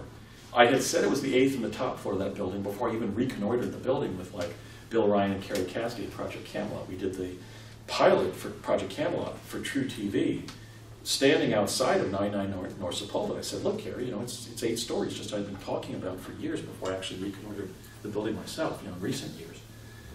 And basically what happened is I stood there for like 10 minutes, and Courtney was periodically saying things to me through the intercom. And then not even realizing I was quoting Alan Shepard in 1961, the 20 years earlier, the year of my birth, in the Mercury space capsule that he took into outer space as the first American to go into space. I said, just totally exasperated that they were delaying the launch, as it were. I said, come on, Courtney, light this candle. And he laughed, as only a cigarette-smoking man from the CIA can laugh, right? Ruefully, I think is what that's called. And what happened was, the door closed. For about 5 minutes, light panels were flashing inside the elevator. And about 10 minutes inside the elevator, it began morphing, like slowly crumpling in from a box into a cylinder. And Courtney had told me back on the 5th floor, you know, you may have to steady yourself inside the elevator. And I really didn't know what he meant, but he was talking about the fact that, you know, when you're walking through a cylindrical water main, you've got a curved surface that you're walking on, so you have to kind of steady yourself. But so he said, just, you know, if you get unsteadied in there, just make sure you can always just hold the wall. Don't worry about holding the wall. And so that kind of got to its maximum after about 5 minutes. And by the way, when that was happening, there was this clockwise spiraling on the far wall, and the one across where we already walked in. And then it started unspiraling. And if you were with several other people, it could only accommodate 1, 2, or maybe, well, 1 or 2 large adults, maybe 3 teenagers, you know, skinnier, young adults, because there was an oxygen limit, because it was a contained environment with no supplemental oxygen. But it basically crimped into a cylinder, but you were watching your fellows get screwed into a corkscrew effect with the device. In other words, you know, if Courtney Hunt was standing here, or William Stillings or somebody, I was watching their bodies get crimped, you know, crushed into a pretzel, just like the room, like they were paint being stirred with a paint stirrer. So I don't know what that was doing to us at the cellular level, but I've had weird medical symptoms ever since, and yet we weren't even covered under the GI Bill of Rights for going into space for our government, for going to another planet for our government. That's one of the trade-offs here, is in order to keep these programs secret, we were listed as military officers, but we can't prove it. We were medically injured, but we weren't covered. We were given specialized training that preconditioned us to be lifelong students and advanced scholars as young adults, but we weren't covered for educational expenses under the GI Bill of Rights. Everything they did was unjust for one reason, and this is why I've crafted my public career at midlife around disclosure. All of that was done for one reason: project secrecy. No other reason. They literally exploited us to keep these projects secret.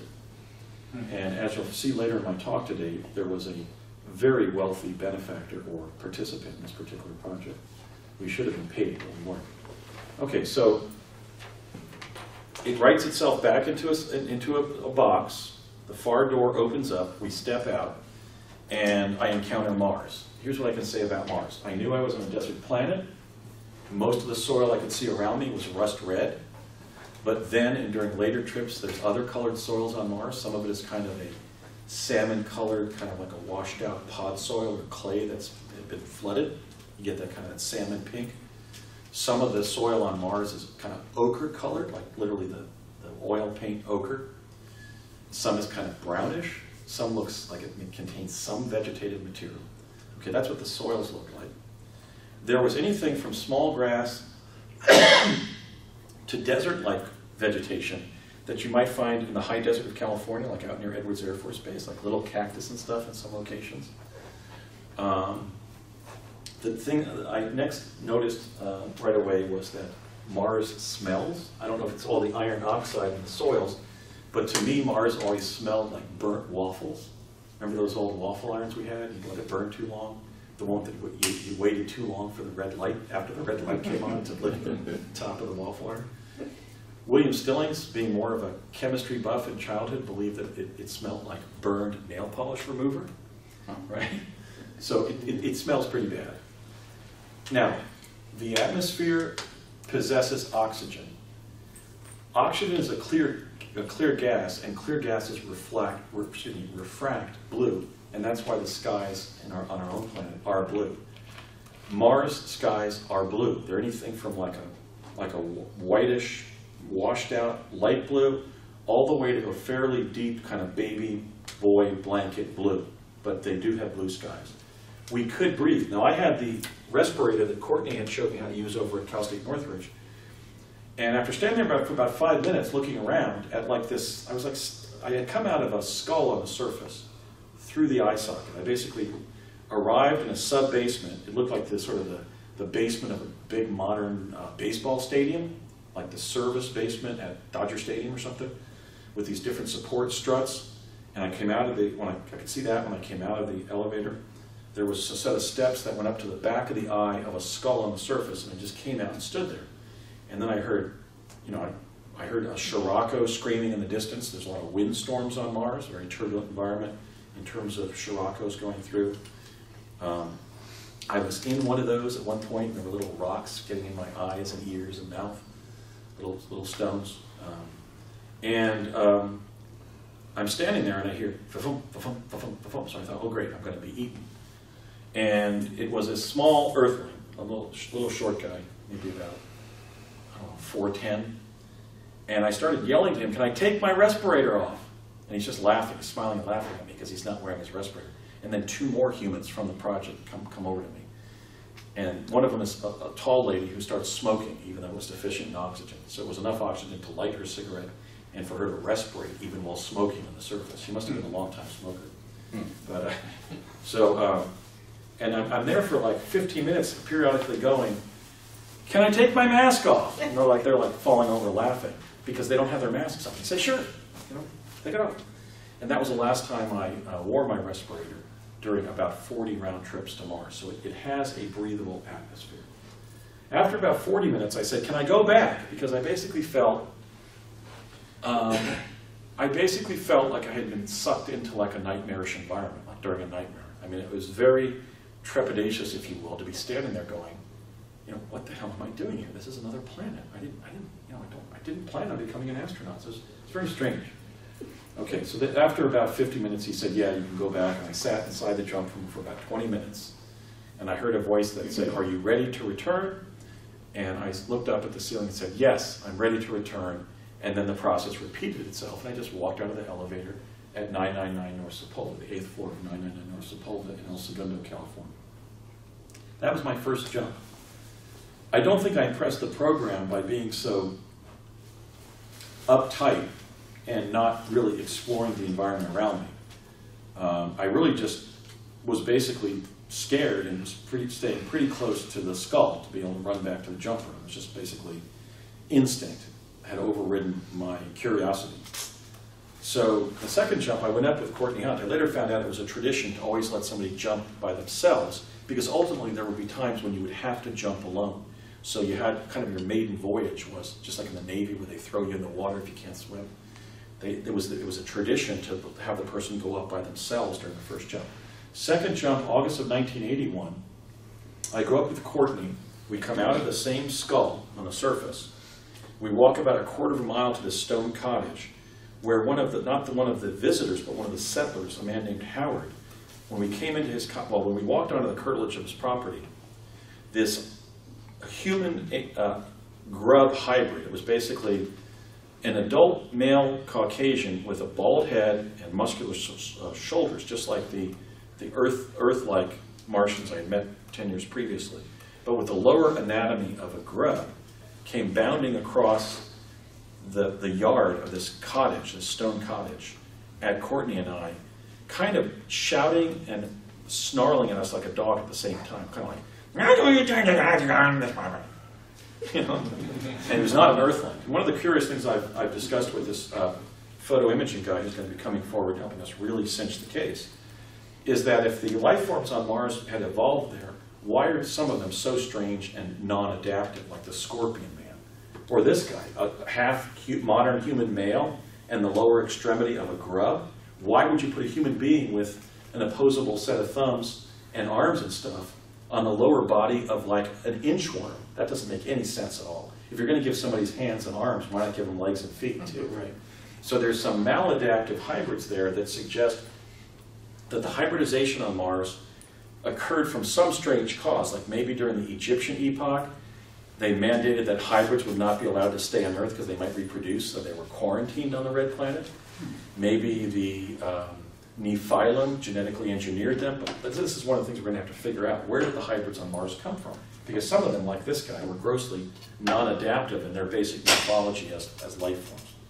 We then go in and meet Howard, and he starts scrambling backwards from the door, actually tripping over some of the empty canned goods on the floor, saying, don't kill me, don't kill me. He basically panicked because he thought Courtney was there to assassinate him. So I don't know what his background was. Maybe he was a lifer from some prison who had been given the opportunity to settle on Mars or to sit in a prison cell for the rest of his life. Somebody who committed first-degree murder or something. But Courtney very compassionately said, no, Howard, I'm sorry. I can't take you back. I've got to take Andy back, which I think was a ruse. I think he wasn't permitted to take one of the settlers back because there was some deal in place. They had to stay. We then left his cottage and we went over to this, what looked like a lilac bush, except instead of being just flowers, they had human faces. And the human faces were in the center of each flower. And they were sort of like trying to talk to us. They were almost like clownfish sitting there, this bush was kind of gently waving. It kind of had, the leaves kind of looked like an ice plant, kind of, but with small human faces that were almost fish-like.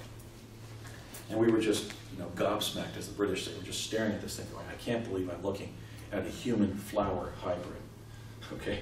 We then walked along a beaten path, and we walked maybe about a half a mile down it, and I saw these sort of very corpulent seal or sea lion-like, walrus-like creatures up on a ridge line. And I was just watching them thinking, are they going to try to come down and eat us? And I turned around. So I obviously had very keen survival instincts, maybe too keen. And so we turned around and started walking back, and they started going, like seals. I like to do the seal of approval sometimes when I do that. And Courtney said, they're saying goodbye to you, which was kind of sentimental, but they didn't charge us. They stayed in place. Now remember, in an environment in which there's very scant nutrients, one of the adaptive survival strategies is to be a very sessile animal rather than a very mobile animal, right? Because if you start wasting your energy by being very mobile in a planet that has very little nutrients and very slow nutrient cycling, you basically run the risk of starving to death as an individual creature and not being able to eat, predate to eat, to survive in that kind of ecosystem. So when we look at these pictures of animals on Mars, we have to remember it may not be a rock or a statue, because it may just be, for example, this seal-like creature that's just laying there, or one of these plesiosaur-like creatures that's just sitting there looking like a boulder until something tasty walks in front of it. And then they use their energy and they bolt towards the prey and try to kill and eat it. So that's definitely a major aspect of the Martian ecosystem, and that tendency to be sessile rather than mobile. So we go back to, at least with most of the species, certainly the dinosaur-like predator, we saw one run at like 70 miles per hour and devour this like water buffalo-like creature. And so some of them are really swift. And that's one of the dangers on the surface, is becoming lunch, which I almost did a couple times. In fact, when Courtney and I went back to the skull to access the jump room and go back to El Segundo, I saw a movement by a boulder on my right, and boulders will roll downhill, okay, or they'll roll sometimes if you push them, but they don't like just suddenly start rolling towards you on a flat surface. And I said, Courtney, on the right, it's an animal? He goes, yeah. He goes, on the count of 3, Andy, I want you to start running, and I want you to dive in the eye of the skull like you're running into home base in a baseball game. Hands first and everything. And we actually ran and flew through the eye sockets, and when we did, the plesiosaur that was chasing us smacked its head against the skull. And we survived. We went down the stairs, down to the jump room. And as we're scampering down the jump room to get in the elevator, in case it followed us, I said to Courtney, is that thing a predator? And he said, hell yeah. I think I said carnivore. Is that thing a carnivore? And he said, hell yes. That thing has jagged teeth all the way down its neck. So some of the predators that you can outrun on Mars are nonetheless extremely vicious. So it's a place where, with some of the predators, you're not going to survive if it intends to eat you and is anywhere in your vicinity. But then there's, after those two, there's like 4 or 5 that are meat eaters, but you can usually outrun them with, certainly if you're young and fit, you can. And I was, so fortunately, Courtney was also kind of thin for an adult and got through the skull as well. Okay, so my second jump, basically, after seeing several of these really fascinating life forms, and we have to remember, we're looking at hybrids. Sometimes we're not looking at a statue. We're looking at a flower bed with human faces. And it's not a work of art, it's a life form. Okay, so we have to kind of be on our feet whether we're looking, is it a statue? Is it a life form? If it is a life form, is it a life form like present species on Earth, like extinct species on Earth, like a hybrid of several species on Earth, both living and extinct, or something we've never seen on Earth? Because the Martian ecosystem includes all of those typologies. Okay. So, that was my second jump. I continued to do a couple jumps with Courtney M. Hunt, Courtney Maurice Hunt. And I have a memory, this is why I just want to do moments on Mars. I can't contextualize everything. I have a memory of just walking across the surface with Courtney, and I'm starting to experience the effects of walking for 1 or 2 hours on the surface, which for me would be screaming pain from hypoxia in my thigh muscles and my calf muscles. Hypoxia is low, biologically low oxygen, where basically your tissues start dying from lack of oxygen. Right today, I have this sensation in my legs like I've been wearing plaster of Paris or wet woolen socks for the last 24 hours. I have basically impeded blood flow in my legs that my physician, my primary care doctor back in North Carolina, would try to find modalities to basically eliminate and get more blood into my feet. I'm starting to swim again, and that's helping somewhat. But basically, on the surface of Mars, certainly by 2 hours, I would be in intense pain. And I hadn't even had a cramp from swimming, like some people do. I hadn't even experienced cramping on Earth. But on Mars, after 2 hours, my leg muscles were basically knotting up in excruciating pain from hypoxia. And so I'm walking along, already my legs are hurting with Courtney. And this is why we started, because of the low oxygen, that's why we began basically curtailing our trips to whatever we could curtail it to. And we hear in the distance, hey, hey, over here, over here. And there was kind of like a berm and some rocks, kind of a rocky outcropping. Like you might have around, I don't know, a baseball diamond in New Mexico. They found a flat surface or something to put a baseball diamond. So we're walking around like this, kind of like up, almost like out of an aurora type thing, where there's this flat field with some outcroppings of rocks. And we're hearing this guy go, hey, hey, over here, not there, over here. Not near them, buddy, over here. And we see this, human being from Earth, about maybe 45, 50 years of age, pretty corpulent guy, kind of pot belly, running all over that flat area there with this 16-foot dinosaur chasing him. We had been trained, I now remember from my training in 80, that if we were within the predation range of that particular predator, which looked like a cross between a Tyrannosaurus rex head on a velociraptor body, with coloring like a rainbow trout, with something of the head and the weird head movements of a chicken that was about 16 feet tall, and we knew that we should start running in zigzag patterns to pull that predator away from our fellow jumpers before being devoured. I was always carrying a photo flash gun in my, that I kept in a locker at El Segundo, not during my first and second trip, but in later jumps, in my belt, and in my right pocket, we were in our street clothes. I had a little cyanide capsule to suicide. We also had ethical counseling by CIA that if we did not want to take a humanoid or animal life on another planet, we could simply sit down in front of one of these predators and suicide and let them eat us, rather than use our gun or kill them or maim them. We were also advised that with these inevitably lethal predators, they were so vicious and so capable of killing humanoids, us, that we really shouldn't shoot them with our photo flash gun because that was just going to antagonize them. And that had, a couple of times that had caused them, they were certainly more intelligent than lizards. Sometimes when they had been wounded while attacking one of our people, they spent like 3 hours eating the person, like one leg at a time, maybe a foot at a time, and the person is basically being devoured over 3 hours, which was obviously torture of the highest order. So I was actually advised as one of the guards in the project, one of the civilian guards, to not use my photo flash gun, which is basically an incinerative device, an incinerative weapon, at the bigger predators, because it might just antagonize them and piss them off, and they would torture one of our people while eating them. But we had all been trained to basically run in zigzag patterns, ultimately as far away from everybody else as possible, before being eaten if we had pulled the Joker card, which was being anywhere within running distance of several of the most capable predators. So Bob ultimately sat down like in the middle of the baseball diamond area and looked up at the predator as it was coming down at him. And the thing came right up to his face. Its head was about 3 times bigger than Bob's. And he said, nice fella, nice fella. And the thing lunged back and opens its mouth and bit Bob in half. And his intestines and so forth and blood spilled over on us, or at least got pretty close to us. It just went, wah. So we just basically watched this human from Earth, one of our team members. We didn't know him, but he was somebody from another jump team, basically being killed by a dinosaur by being bit in half.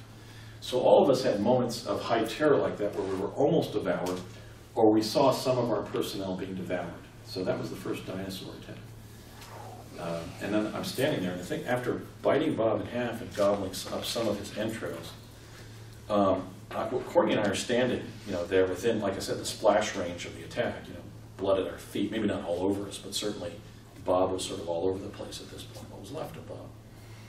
And because some of his team members were calling out to him, "Hey, hang in there, Bob. Hang in there. Be brave, Bob." And when you haven't, humans are glib, aren't they? When they haven't pulled the Joker card, it's all encouragement from them. Right? So he gets, and I'm standing there with Courtney, and I go, "Is he now going to eat us, Courtney?" And he goes, "I don't think so." I said, "Why not?" He goes, "We found out that they're very meticulous predators." And I said, "Why would that be?" And he goes, "We think that if they eat too many of us at one time, they get logy and become prey." Which makes sense again on a planet with a flat ecosystem.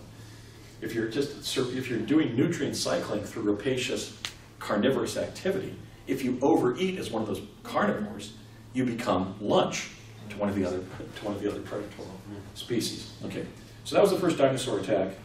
During another just sojourn across the surface, after all, Major Ed Dames had said during our training that we were supposed to, one of the basic things we were supposed to do was just go up there and stand around and be seen by the humans and predators. In fact, he joked, your mission basically is to be seen and not eaten. Now he's denying that he was even our training officer for reasons that probably relate to him not wanting to lose his rather sizable military pension as a major in the U.S. Army for many years. So it must be pretty worth it for him to lie about the fact that he was our Mars training officer, but indeed 4 of us have continued to provide our truthful testimony that our training officer, our first training officer, was Major Ed Dames.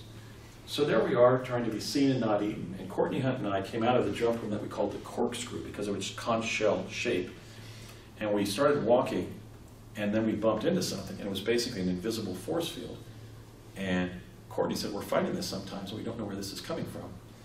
And he said, "Could you touch it?" And I said, "Sure." And it felt basically like plexiglass.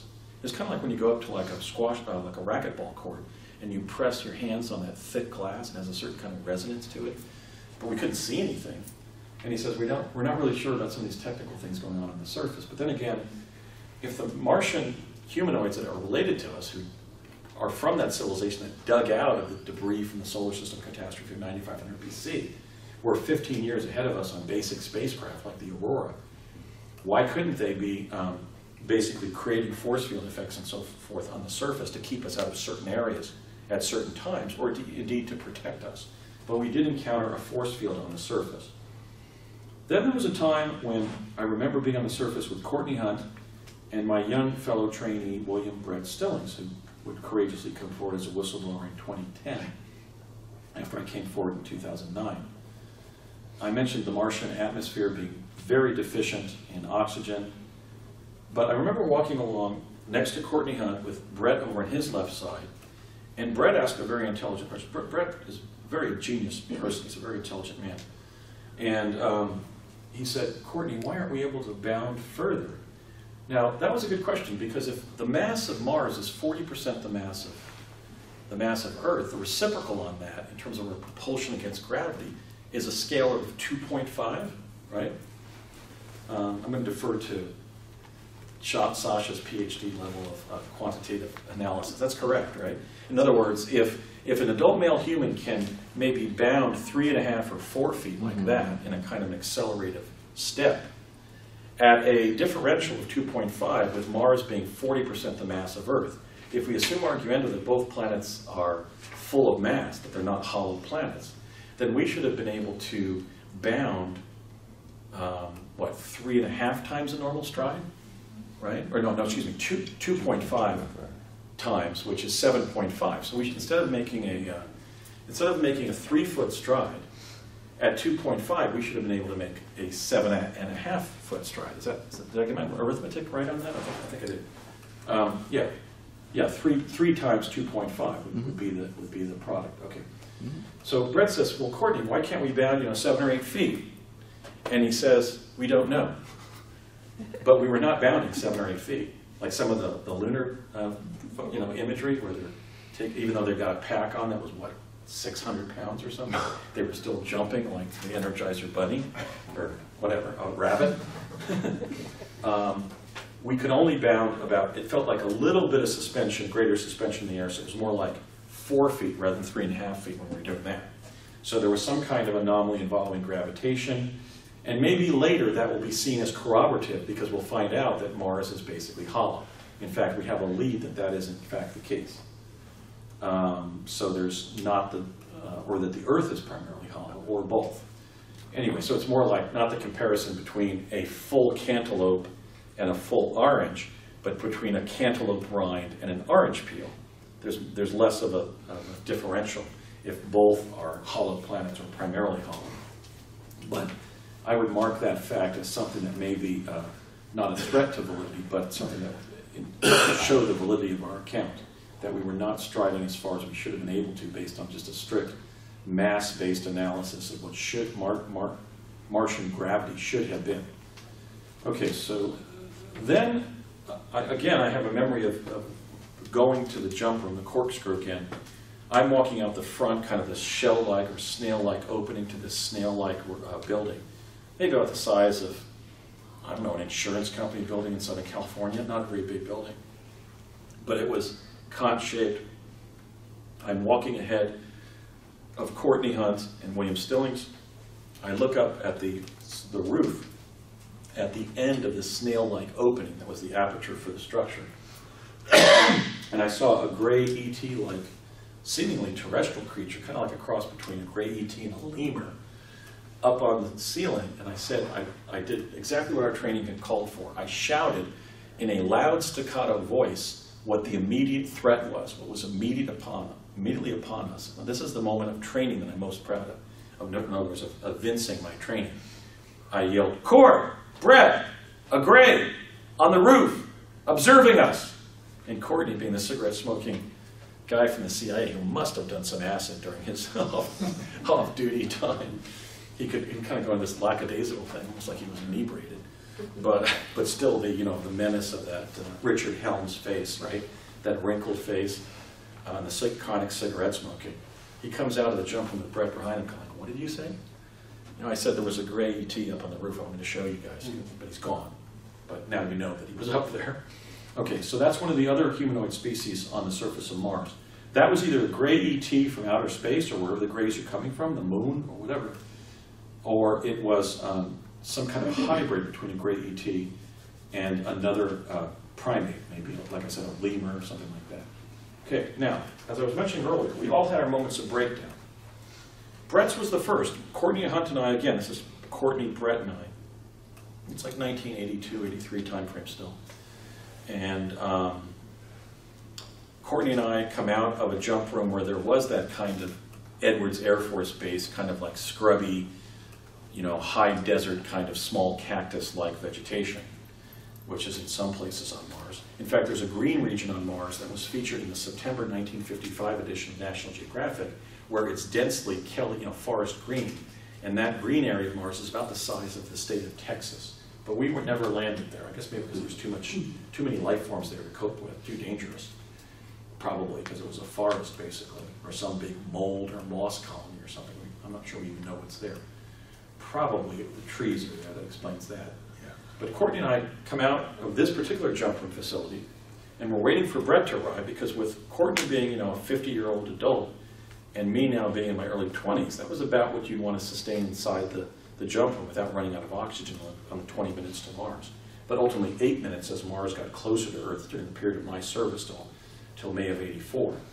And so, but when Brett came out, he came out of the jump room and walked around a cluster of cactus and then towards us, and he was in what basically is what psychologists call word salad. He was basically vocalizing in a rapid, that's called hebephrenia, kind of in a rapid, irrational speech, like he had lost his mind in the jump room. And we walked up to him, and I had my gun, and I said, "What's wrong, Brett?" And he still didn't make any sense. So Courtney and I walked out of ear shed. We walked sufficiently far away from Brett so he couldn't overhear us. And Courtney said, "What do you think's going on?" I said, "An exposure crisis? Maybe a psychological breakdown from fear of coming up here again?" And Courtney goes, "No, I think this is biological. I think it's medical. I think he's in oxygen deprivation and starting to, his brain function is affected by low oxygen. I know it's going to be getting somebody." And I said, "Okay, maybe, I'll defer to your judgment, Courtney, but I think it's a psychological breakdown, and I think that we've got to deal with this immediately." And so Courtney says, "What do you think we should do?" And I said, "Well, I don't want to do what I'm supposed to do now." And Courtney said, "What's that?" And I said, "Take out my photo flash gun and kill him." Because as a guard in the civilian group, I had been trained that when any jumper began behaving in a way that could lead to the death of one other jumper, whether it was me, Courtney, or somebody else, I was basically tasked to take out my photo flash gun and incinerate them. Because you think about it, if somebody has a breakdown, for example, on the surface, if you don't kill them, you're putting the other team members at risk. Now, fortunately, I didn't act. I said, "Courtney, I do not want to do that. I do not want to kill Brett. He's my friend. He's in high school." And by then, I think he was in the 9th grade of high school. And I don't want to go back to his dad and say we had to kill Brett because something was affecting him that was affecting his mental functioning on the surface. So Courtney and I agreed that we would walk Brett back to the jump room and push him in and tell the technician at the jump room to send him home, and we did. So I just emphasize that, not because Brett was the only one to have a breakdown. I had one myself, which I'll describe, but just again to remind us that we're talking about human beings from this planet going to other planets. Everybody has their limit about how much exposure, how much survival crisis, how much fear, how much lack of oxygen, etc. they can cope with. It was a strenuous thing to have to do. People have breakdowns like that running marathons. Okay, so that's part of our ordinary nature as human beings, and I think it's nothing that any of us should be apologetic for. But so we did the right thing and we saved Brett's life, and I think ultimately that was good karma. Another time when I was just on the surface with Brett, he credits me with saving his life again and using my psychic ability, because I was saying to Brett, "Do not go around that rock." And he said, "Why?" I said, "There's one of the reptoid predators there." The reptoid predator I'm talking about is the one that Randy Kramer has referenced. I'm not sure that Randy fought it in hand-to-hand combat because that was not survivable. This thing basically looked like a small garbage truck of a grasshopper with saber sword-like teeth. It was basically a feeding machine. It was like a 10 by 10 foot grasshopper that would come up to somebody and just like start chopping them and devouring them. And that was the second inevitable predator. But I said, "Brett, if you go as far around that rock as you want to, I'm going to take off. There's something behind there." Again, I was using my remote viewing capabilities from Project Pegasus. And so I start walking behind Brett, like by many feet. And he goes around the rock, and there's one of the reptoid predators there. And I said, "Brett, on the count of 3. And so I finally say 3, and we start taking off, and we ran for like a quarter of a mile at full tilt. And it didn't eat us. And that was probably the biggest miracle that happened on the surface, because that we were told that if we got anywhere within like 50 to 100 foot range of that thing, it was just going to come hopping over and make lunch of us. So fortunately, we survived that reptoid attack. It was much easier to run from the Plesiosaurus, but that was one of the 2 most lethal predators. So that just shows you how fit we were at, I was now in my early 20s, Brett's, early high school age, but fortunately we survived that attack. Another time, I went up with William Brett Stones again, and we went over to this Quonset hut where there were some army guys. One of them looks at me, this muscular guy, big grin on his face. He says, "I'm not sure you remember me, do you?" I said, "No. Were you in our training?" He goes, "Well, I was in some of your training, but not your Mars training." And this individual was William Paris, who now uses his metaphysical handle, William Whitecrow, who had been my martial arts instructor in 1971-72, giving me a mix of karate and aikido, primarily defensive moves, when I was time traveling for DARPA. Brett Stillings can testify that in 2011, what is that? That was 40 years later. He came into my bedroom at the Stillings residence in Southern Cal one night to tell me something he was remembering. Got all excited. And I was on my back in bed, and I did a scissor jack, and I leapt into the center of the room in a defensive position and almost clocked him from a dead sleep. I was sleeping on my back. He opened the door, and I did a Jackie Chan move into the center, into the center of the bedroom. And he goes, "No, no, Andy, it's me. It's just me, Brett." So that was the 40-year-on effect of having studied under White Crow in 71, 72 as a 5th grader in Mars Plains, New Jersey. So now I'm on Mars, and this Army guy, in camouflage, camo jockey kind of uniform, with his name, Paris, is smiling at me like we're long lost cousins or something. I didn't know who the hell he was, so I just kind of smiled and said, "Oh, I'll figure it out. So just bear with me." But he remembered me, or had been briefed that I was going to be on the surface. Okay. Now William White Crow is a fine individual, just as all of my colleagues in the project were and are. And he's stating that we were up there protecting Obama, protecting Basiago as future presidents or whatever, public figures. If I don't reach the White House as Barry has, but the truth of the matter is that this was the only contact that I had with White Crow on the surface. We were mostly defending ourselves. Yes, there were battalions of Army soldiers that were in these detachments that you might run into them, but most of the dangers that we faced, we fended off or escaped from or protected ourselves through our own resources as civilians. We got very little coverage from the Army, although I'm grateful for the coverage that we got, because what White Crow told us is that the previous day, about a quarter mile away, a group of our jumpers had been attacked by these pterodactyl-like predators on a little hill. So I said, do you guys want to go over there and see if they'll show up again? And this was kind of what we were supposed to do. We were supposed to sort of let out a little bit of line and not get killed. Just try to take a little bit more dangerous steps and move towards things to find out details and come back and not perish in our curiosity. So, being young and foolish, we said, sure, take us over there. Bill, whatever. He'd introduced himself as Bill. And we go over in this little kind of Army Jeep thing. It's almost like a dune buggy type thing. Not a Jeep per se, but something smaller than that with protective bars around the top of it. And it was smaller and, narrower and smaller car. And we're there for about 10 minutes, and the pterodactyls come in. Just like sharks or something, they come flying in. And then one of them takes a swipe at us. He dive bombs us, and White Crow punches it out of the way, and then picks up an automatic weapon out of his Jeep and throws it at me and says, "Andy, we've got to go back to back here." And he says, "Brett, unfortunately, I don't have another weapon. Just stay as far down as you can." And he goes, "Okay, Andy, let's go back to back." And he says, we're standing back to back on this like hillock.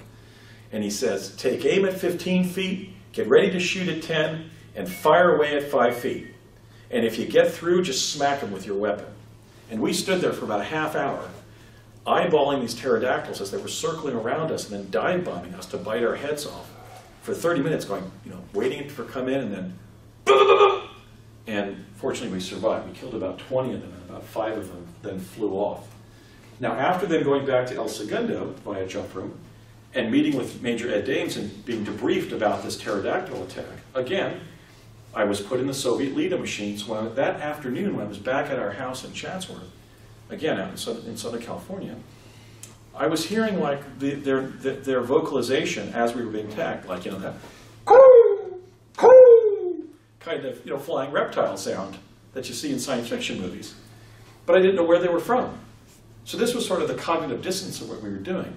Earlier that day, I had just defended myself and William White Crow and William Stillings from an attack by 20 predatory flying reptiles with mouths full of jagged teeth.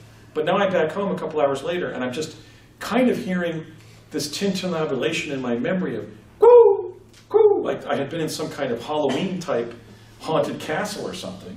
But I had no real cognizance of the fact that I had just been in a pterodactyl attack on Mars. So they were blocking our memories very effectively.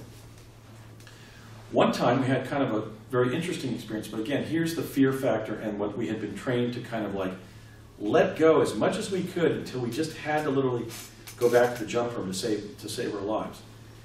Courtney says, "I want to take you and show you something special on the surface." So I just went up with Courtney Hunt again, And we finally get out to the opening again of the corkscrew. And I said, Courtney, what is this all about? And he says, one of the Homo Martus Martus is going to greet us. He's going to give us a tour of his home. And I said, you're kidding me. So this tiny little spindly guy with the recondite, you know, shy personality, kind of fearful of us, kind of listening to our thoughts. I could tell that he was telepathic. Greets us and says, come on, fellas. And I'm walking behind him. And he's taking very large strides in the black caftan. Bear in mind, Luce and I have talked about this extensively. The most common clothing of the Homo Martus Martus, the Martian men of Mars, the indigenous humanoids, is either a black or blue caftan, kind of those full-bodied, sort of dress-like, you know, those sleeping pajama-like, dress-like things that even men wear in the Middle East and in the Far East, in China, in Nepal, Tibet, the Arab Middle East, probably maybe from Martian, you know, cultural diffusion from Mars of that kind of apparel. Usually black, sometimes blue, and they also wear like gray Nehru jackets, just like Dr. Evil in the Austin Powers movie, Mike Myers' character, Dr. Evil. And they kind of look like Dr. Evil. Certainly the Homo Martus terrorists do. But the Homo Martus Martus are frequently in these sort of full-length gowns that are usually black, and this one was. So I'm walking behind him going, I can't believe what Courtney's got me into, because, again, my training's starting to come online. These types are the ones that eat us. And when I think that, whatever the guy's name was, he looks back and he kind of laughs and smiles at me, because he's just telepathically picked up the fact that this human is afraid that he's going to eat me. He's laughing at me as he's walking away. So we had to overcome our fear. And as Barack Obama's mother, Dr. Stanley Ann Dutta, ultimately Doctor of Anthropology from Hawaii, told us during her lecture on cross-cultural communications, remember that even if you're encountering non-earthling humanoids, they're still going to have some of the emotional complement of you because they're terrestrial primates with advanced intelligence. So just rely on your own natural instincts as earthlings and don't presuppose that they're going to be that different than humans if you do interact with them. So it's kind of like, again, the Marty Feldman character in Young Frankenstein laughing at you because he just telepathically picked up the fact that you're afraid that he's going to eat you. So that was weird, but he did it. He took us down into their underground civilization, which is kind of a cavernous civilization like Carlsbad Cavern in New Mexico, with tiled floors and pneumatic devices, pneumatic elevators, kind of a high-tech civilization inside of sort of cleaned up caverns, like scoured interstitial areas beneath the Martian surface. I also did a set of, just as I was frequently paired with Courtney Hunt and William Stillings, I was also being paired with Bernard Mendez and Barry Soetoro, who now uses the name President Barack Obama. Obama was a participant. I have been called a lunatic, a liar, a crazy person for stating that. But think about it. Wait a minute. If we were trying to tell a tall tale and be believed, would we have ever connected the sitting President of the United States with our claims? You see, in other words, if we were inventing the details of our story, we would have left that detail out because it's a massive threat to believability. Okay, but in fact, despite that fact, Obama released a debunking story in Wired.com in January of 2012, in which he said, no, these alleged Mars jumpers who are saying I was part of the problem. Look, I was never on Mars. In fact, the only contact I've had with Mars is watching Marvin the Martians with my daughters on Saturday morning television, cartoon time, something like that. But I later fired back and said, look, when was the first time, or when was the last time or the first time that a sitting President of the United States planted a story utilizing the spokesperson for the National Security Council, which implies a decision by the members, the elite members of the National Security Council, debunking what could be readily dismissed as an urban legend or a conspiracy theory? I said, this denial basically, in evidential terms, establishes the truth of our claims, because it is an official denial that didn't have to be made. They tripped up and should have just ignored what we said if they wanted to debunk us, but by denying it, they actually corroborated our account. Indeed, one of our fellow trainees and jumpers was a young man attending college at Occidental College in Eagle Rock, California, who introduced himself to me as Barry Soetoro of Hawaii, which is the name that President Obama was then using during some of his activities in the first several years of his undergraduate education. And so someday I hope to have a reconciliation with Barry, because he's basically a nice guy. I mean, I certainly... Isn't he sending you a message then, knowing that you would figure that out? I think they may. I think he might have said, "Let's do a denial that'll satisfy CIA and the military, but that Andy and the other people in the programs who know me will read it as them going, this is a bright guy. This guy graduated from Harvard Law School. You know, he should have been smart enough not to do this. I think in a sense it was a corroborative like signal to us. Is that what you mean? Right, Yeah. that was Yes, a signal yes, that I can't really talk about this, but you're going to figure And this then, out. and then through an intermediary, he told Bernard Mendez, who then informed me, it's obviously double hearsay, but he then said after leaving the White House, he would reveal that he was in the jump room program. But I'm not sure he would reveal that it was on Mars. That he may have an alternate theory of where we were going in the way that Bernard Mendez has suggested. But didn't he also in that release say him as Barack Obama? He never said his other name. So in a way, Well, yeah, they said President Barack Obama, did not go President Barack Obama very stated, narrow. yeah. Oh. Yeah, so there so wasn't that a- way he's talking about double speak. Yeah. It's part of Yeah, the as mere sentential, using Yeah. mere sentential logic, he did not reveal that Barry Soetoro went. Yeah. So legalistically or linguistically, it could have been a dodge. Yeah. But no, I think he was afraid that he would jeopardize his presidency if he revealed the existence of a top secret defense project. And so he just had to do something, but he may have been trying to signal us not to worry. And he did then communicate through an intermediary to Bernard Mendez that he would reveal his involvement in the jump room program after leaving the White House, but he expressly omitted the term the Mars jump room program. So he might have been briefed that we weren't going to Mars. Okay. Another thing we did with Bernard Mendez, he started digging at one point, and we reached a black metal surface about 6 feet underground. So maybe Mars is built on some big metal bubble that came off of some kind of, I don't know, volcanic activity on Earth, or the devastation of a metallic planet that then formed a bubble with an environment on it. I don't know. But we dug about 6 or 8 feet. And this was at a point where Bernard was already speculating to me that we weren't going to the planetary Mars, but to a synthetic environment of some kind. And I'm thinking, great, you're telling us we're in some bubble in space, maybe that the gray ETs gave the, Parsons and Lockheed and Hughes, and you're digging. What happens if you perforate the exterior, perforate the metal thing that we're finding? And Bernard was actually hacking at it. I said, Bernard, can we jump home before you, burst this bubble that we're standing on? I was like praying, and actually Barry was on that dig. Another time, and I don't know if I mentioned this, forgive me if I'm repeating myself, but one time, Bernie gave Barry, that's how we knew Barack Obama's Barry, a flare gun and said, Barry, just shoot up in the sky at a 45-degree angle. And he did. And it hit something and scuttled along. And that corroborated Bernie Mendez's theory that it wasn't Mars, but some kind of artificial environment. But then again, if it was the terrestrial Mars, with the advanced technology of the humanoid civilization there, why couldn't it have been a terrestrial planet with the force field and the ceilings and stuff imposed on us as just the limits to our range of mobility on their home planet? Just because there were these artificial effects doesn't stipulate that it was a synthetic environment. One time, as we were landing, I was with Bernard Mendez. The jump room fragmented. We were kind of rolled pretty hard along the surface. I remember I had some stones in my legs and butt. And I thought, great, the CIA has finally killed it. They won't answer my questions. They're asking me to go to Mars, but they won't answer those basic questions. They would always just kind of look at you and then take a smoke on their cigarette and just ignore your questions, especially Courtney Hunt. I said to Courtney one time, Courtney, you know how you're like an extraterrestrial? And he said, how? Or what? And I said, you don't answer undesired questions. You people at CIA are asking me to go to Mars, and I ask you a basic question like, where do most of that species live? And you don't answer any of my questions. So they roll us out on the surface, the jump room fragments. Bernie later speculated there was an army conspiracy to kill us. I don't know what that was about, but he thought it was army-based. Maybe because they were newcomers, the guards like White Crow, maybe he suspected them for just being paranoid about their presence or something.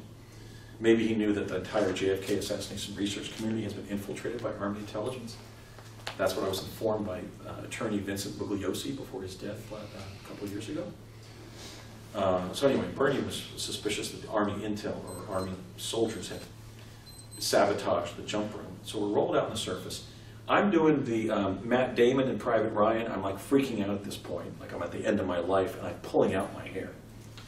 Bernie gets up. We're getting rocks in our mouth from the windstorm that we found ourselves in. That might have affected the jump room, who knows. And he grabs me by my shirt and screams in my face, "Get a hold of yourself. I know where we are. I'll get us out of here. Follow me." And I say, "Okay, Bernie, whatever. Let's get the hell out of here. I don't know where we are." We go around 2 mountains and about another quarter of a mile or so, maybe less. Bernie is ahead of me. I can see in the far distance the corkscrew jump room facility, as we called it, which was about 20 miles from the Viking 2 lander, Courtney Hunt once told us. And Bernie falls into a dead faint so hard in front of me that his legs and feet buckle up behind him. He just like fell flat on his face in front of me. I roll him over, and I can tell that he's breathing. I check his pulse. He's still alive, but he's not responding. And I'm like 3/4 of a mile from the jump room on a planet that has oxygen supply like it is at 14,000 feet on Earth, right? The post office on Mount Everest, and the first leg up there on Mount Everest. So I basically said, well, I may die doing this. I may collapse from exhaustion and be eaten myself, but if I don't get him back to the jump room, he's going to be eaten. So I basically did a fireman's carry for whatever that distance was. And it felt like going up against plastic sheeting, you know, like gardeners use, with 160 pounds of weight on your shoulder and trying to walk forward through the sheet of plastic. When I finally got to the jump room, I was totally pancaked over, and I threw him onto the floor of the jump room, and I said, "Get him home." He was still alive out in the field. I don't know if he's even still alive. And then Bernie woke up in the Los Angeles hospital several hours later. It was probably, again, hypoxia, because Bernie's a really tough guy. He's been all over the solar system. But anyway, I'm proud that I saved Bernie's life. So that was saving Bernard Mendez. That was the section. And I had been a high school wrestler, so I was pretty strong at that age, pretty fit. And again, saving life is one of life's great pleasures. So a couple weeks later, it was White Crow or somebody takes me down to one of the unoccupied floors of the building there at 999 North Sepulveda and says, "I want you to introduce you to this guy." And I come into his, this was right after I'd saved Bernie. And I come into his office. It's just Spartan office, Spartan desk, a black radial phone on his desk. He didn't even have a typewriter, certainly not a word processor. He had like the white pages and the yellow pages in this metal cabinet behind him, almost nothing in the office. And he's this wiry little man with a mustache and a really quick face, really intelligent kind of mercurial features. And he looks at me and goes, "Oh, is this Andy? Is this Andy? Hi, Andy. Howard Hughes." Now, conventionally, as somebody who devoured Time and Newsweek every week when I was in high school and even junior high school, I knew the truth. I was talking about history at the top of my lecture, how we don't know even our own political and cultural history. The story was that Howard Hughes had died as this wasted, demented remnants of a human being, with long hair and nails and peeing in mason jars and watching Ice Station Zebra obsessively while eating black walnut ice cream obsessively. But he didn't. As is revealed in the new biography of Hughes called Boxes, The Secret Life of Howard Hughes, by TV producer Douglas Wellman, who's a former dean, associate dean of USC, and Major General Mark Music of the U.S. Army. Howard Hughes' death was faked in April of 1976 so that he could continue to work on sensitive defense projects like the Glomar Explorer and the Mars Jump Room program that were connected to the CIA without being at risk of being abducted or assassinated by foreign intelligence. Howard Hughes ultimately will be known as one of the greatest Americans of the 20th century because he was even on these advanced projects long after the Spruce Goose and everything he did in aviation. He was continuing his aviation career by working on the Jump Room program. So apparently the story of me rescuing Mendez, who had gone looking for Hughes in the 1970s for Richard Nixon, got to Hughes and he introduced himself. But he was so, Hughes had a big scar, apparently, Mendez told me, from his airplane crash in Beverly Hills. I think it was in the 40s or 50s. So he was 6'4", but at that age, around 75, he was hunched over like this. So when I saw him at his desk, it looked like a man about 6 feet tall. That's why I was asking Sasha when he was 6 feet tall. But earlier in life, he had been 6'4". He was a big, lanky Texan. And, but I didn't realize it was Howard Hughes because if I even heard his name, you know, "Hi, Andy, Howie Hughes," Howie Hughes, or maybe he said Howard Hughes, I knew that the Howard Hughes was dead. So I just thought it was some engineer from Parsons or something. There were also times when I went into his office just to hang out and say hi to him, whatever, and just ask him what was going on, whatever, just wasting time in the building, maybe because we couldn't jump because other people were jumping or whatever to Mars. We would go in there, and he was being so vicious to his secretary through the phone that it was uncomfortable to be around. it was like toxic human viciousness, like really mean. And I also verified that with his biographers, Wellman and Music. Howard Hughes was bipolar, and on the negative swing of his manic depressive illness, he was unprecedentedly unpleasant. I mean, it was difficult to be around. And so that's corresponding. Also, William Rycrow has simply corroborated my account that indeed Howard Hughes had an office in there in the early 80s when he was already supposed to have been dead for 5 or 6 years. So 82, 83, we were periodically interacting with Howard Robart Hughes while he was working on the project. Ultimately, my mission, where I did about 30 jumps, was to pick up data on what would later be called a floppy disk. This data had been placed by Rand Corporation as it was some kind of information for a telecoms post on the surface.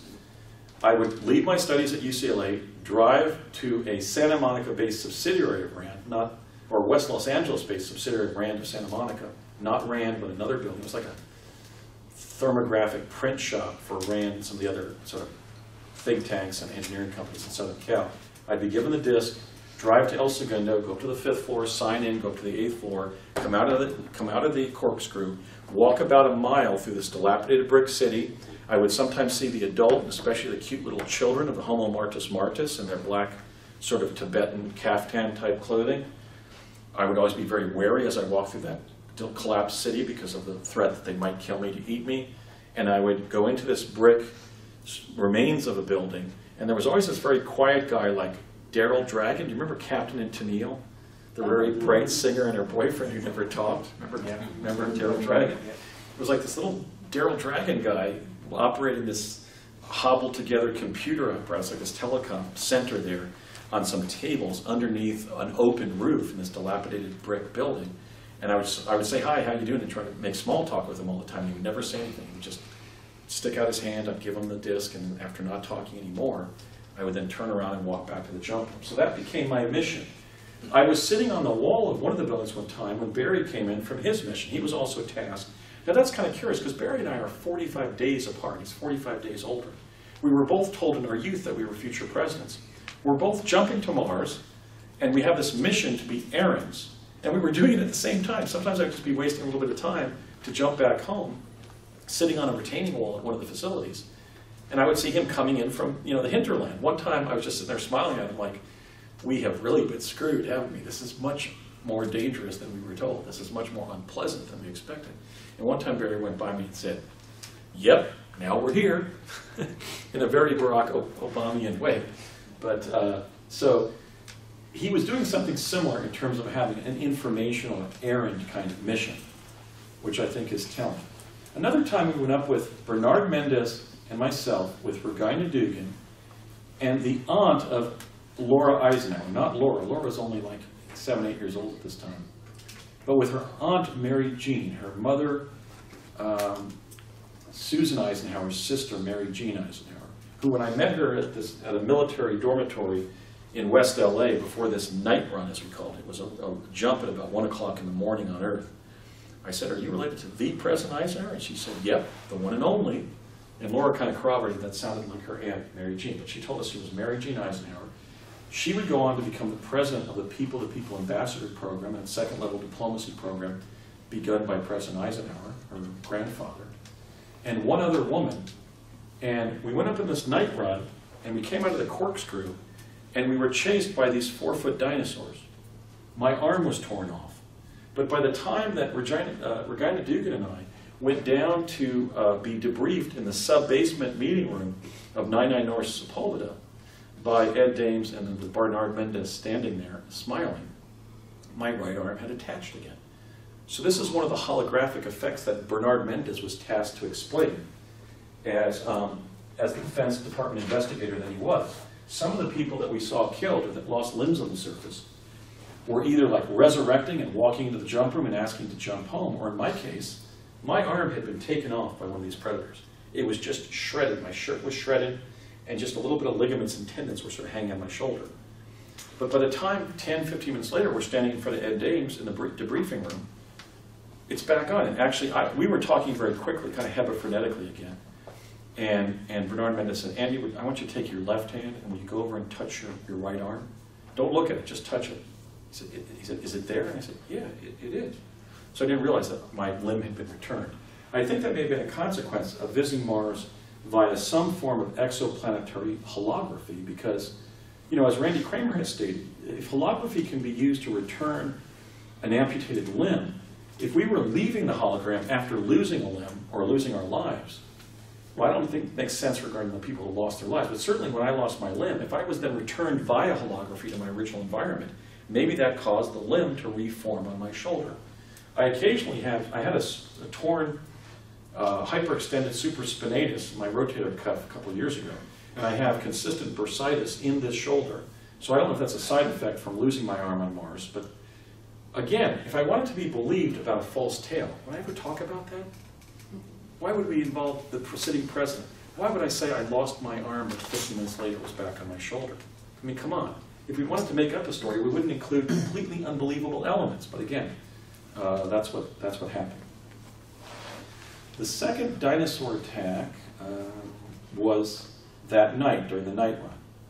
The next day, Bernard Mendez contacts me through the front desk at my dorm at UCLA, which was Reber Hall, up on the hill there. And another Bruin knows what a hike that is up to the dorm. And I go, oh, Bernie wants me to go back today. And so there's a note in my pigeonhole. And I go to the payphone and call him. And he says, yeah, let's go back to that bar. I have a theory. And we're driving over to El Segundo, you know, to 999 North Sepulveda. And he says, Andrew, when we go up this morning, I want you to just project love and acceptance to the creatures. Let's go right back to the same jump room, step out, and see how they respond if we just start telepathically love bombing them with every wonderful wish for their well-being and everything. I said, okay, Bernie, but you know, last night they tore my arm off. And we did that, and they were so docile that they even let us go over them and pet them on the heads. And they were kind of mewing like whales. They were kind of going.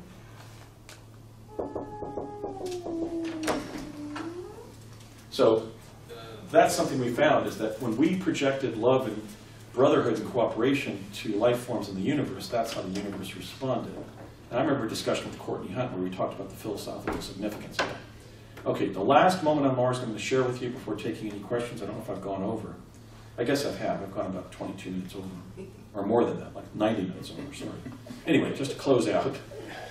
We went up with a group of people. We went up with Bernard and Courtney, with myself and William Stillings, with my father, with Brett's father, Thomas, and two other people.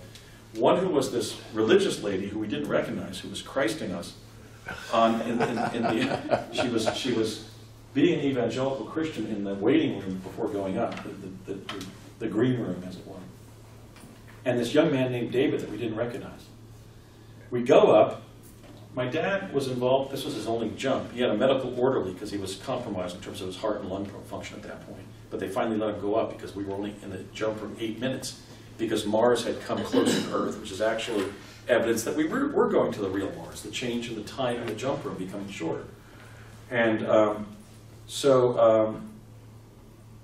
my dad was inspecting these metal battlements that Fluor Corporation had built for Parsons on the side of elevated roadways on the surface so that the predators couldn't scamper up and eat us on the roadways.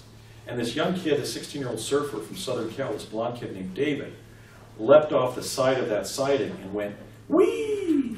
And then he got trapped down there with one of the dinosaur-like predators who came over to him.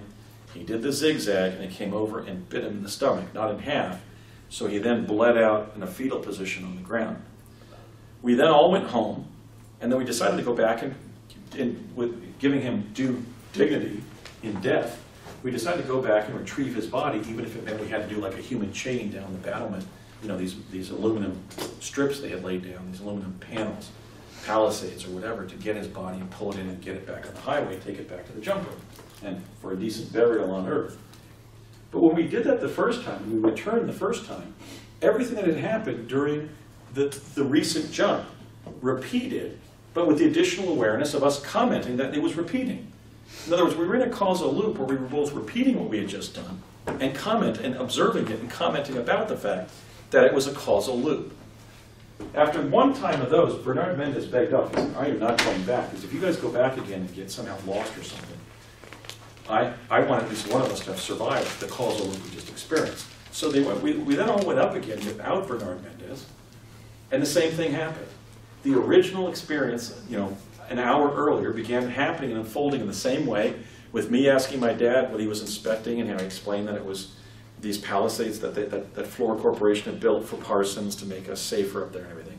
And everything that happened in jumps 1 and 2, just that morning, repeated. But now we're commenting on our commenting about the original loop. So that causal loop has not been explained, but I think, again, it was probably a consequence of the technology we were using. So anyway, those are 20 moments on Mars. We really went. Ed Dames told us that something like 95,000 people had gone by the time we were trained. Bernard Mendez thinks it was more like 40, and the 10 or 12 people I interacted with were like about 25% of the participants. William Whitecrow, being a little bit more of a military person up there, estimates it was about 1,500 people that were involved. So anyway, this is part of the hidden history of the secret space program. As a thread within the literature of the secret space program, none of the Mars jumpers or investigators have, for example, been invited to appear at the annual Secret Space Program conference. But I'm proud of the fact that we've now developed a thread of 7 whistleblowers, 6 of them being jumpers, and then Laura Eisenhower corroborating the fact that when they tried to recruit her to go to Mars in 2006 and 2007, they told her she would be going via ARC. She thought they meant ARK, but she was actually revealing, and didn't know it, the technical term for the jump rooms, which is Aeronautical Repositioning Chamber, or ARC. So Laura's testimony actually corroborated the direct eyewitness participant testimony of Michael Relf, Arthur Neumann, myself, William Stillings, Bernard Mendez, and William Whitecrow. And yet we're being blacklisted in the secret space program literature.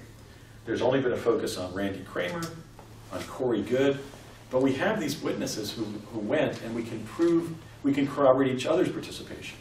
So I'm very proud that we brought this information forward.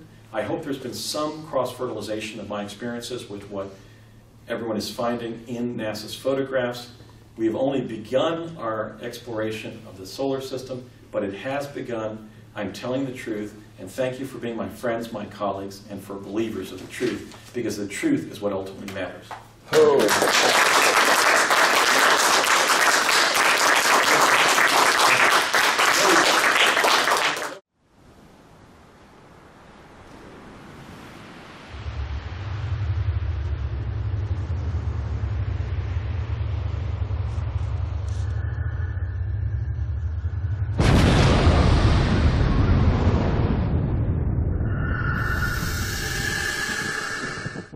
They have depictions of the Anunnaki being inside of a craft, not just walking like a lot of them, but some of them are actually already in the ship, the little spaceship, and they're holding on to the bag inside the ship.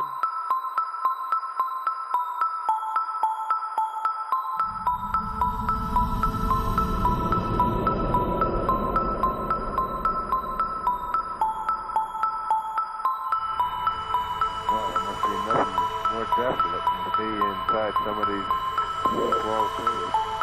Conical. People that live in here probably never get out.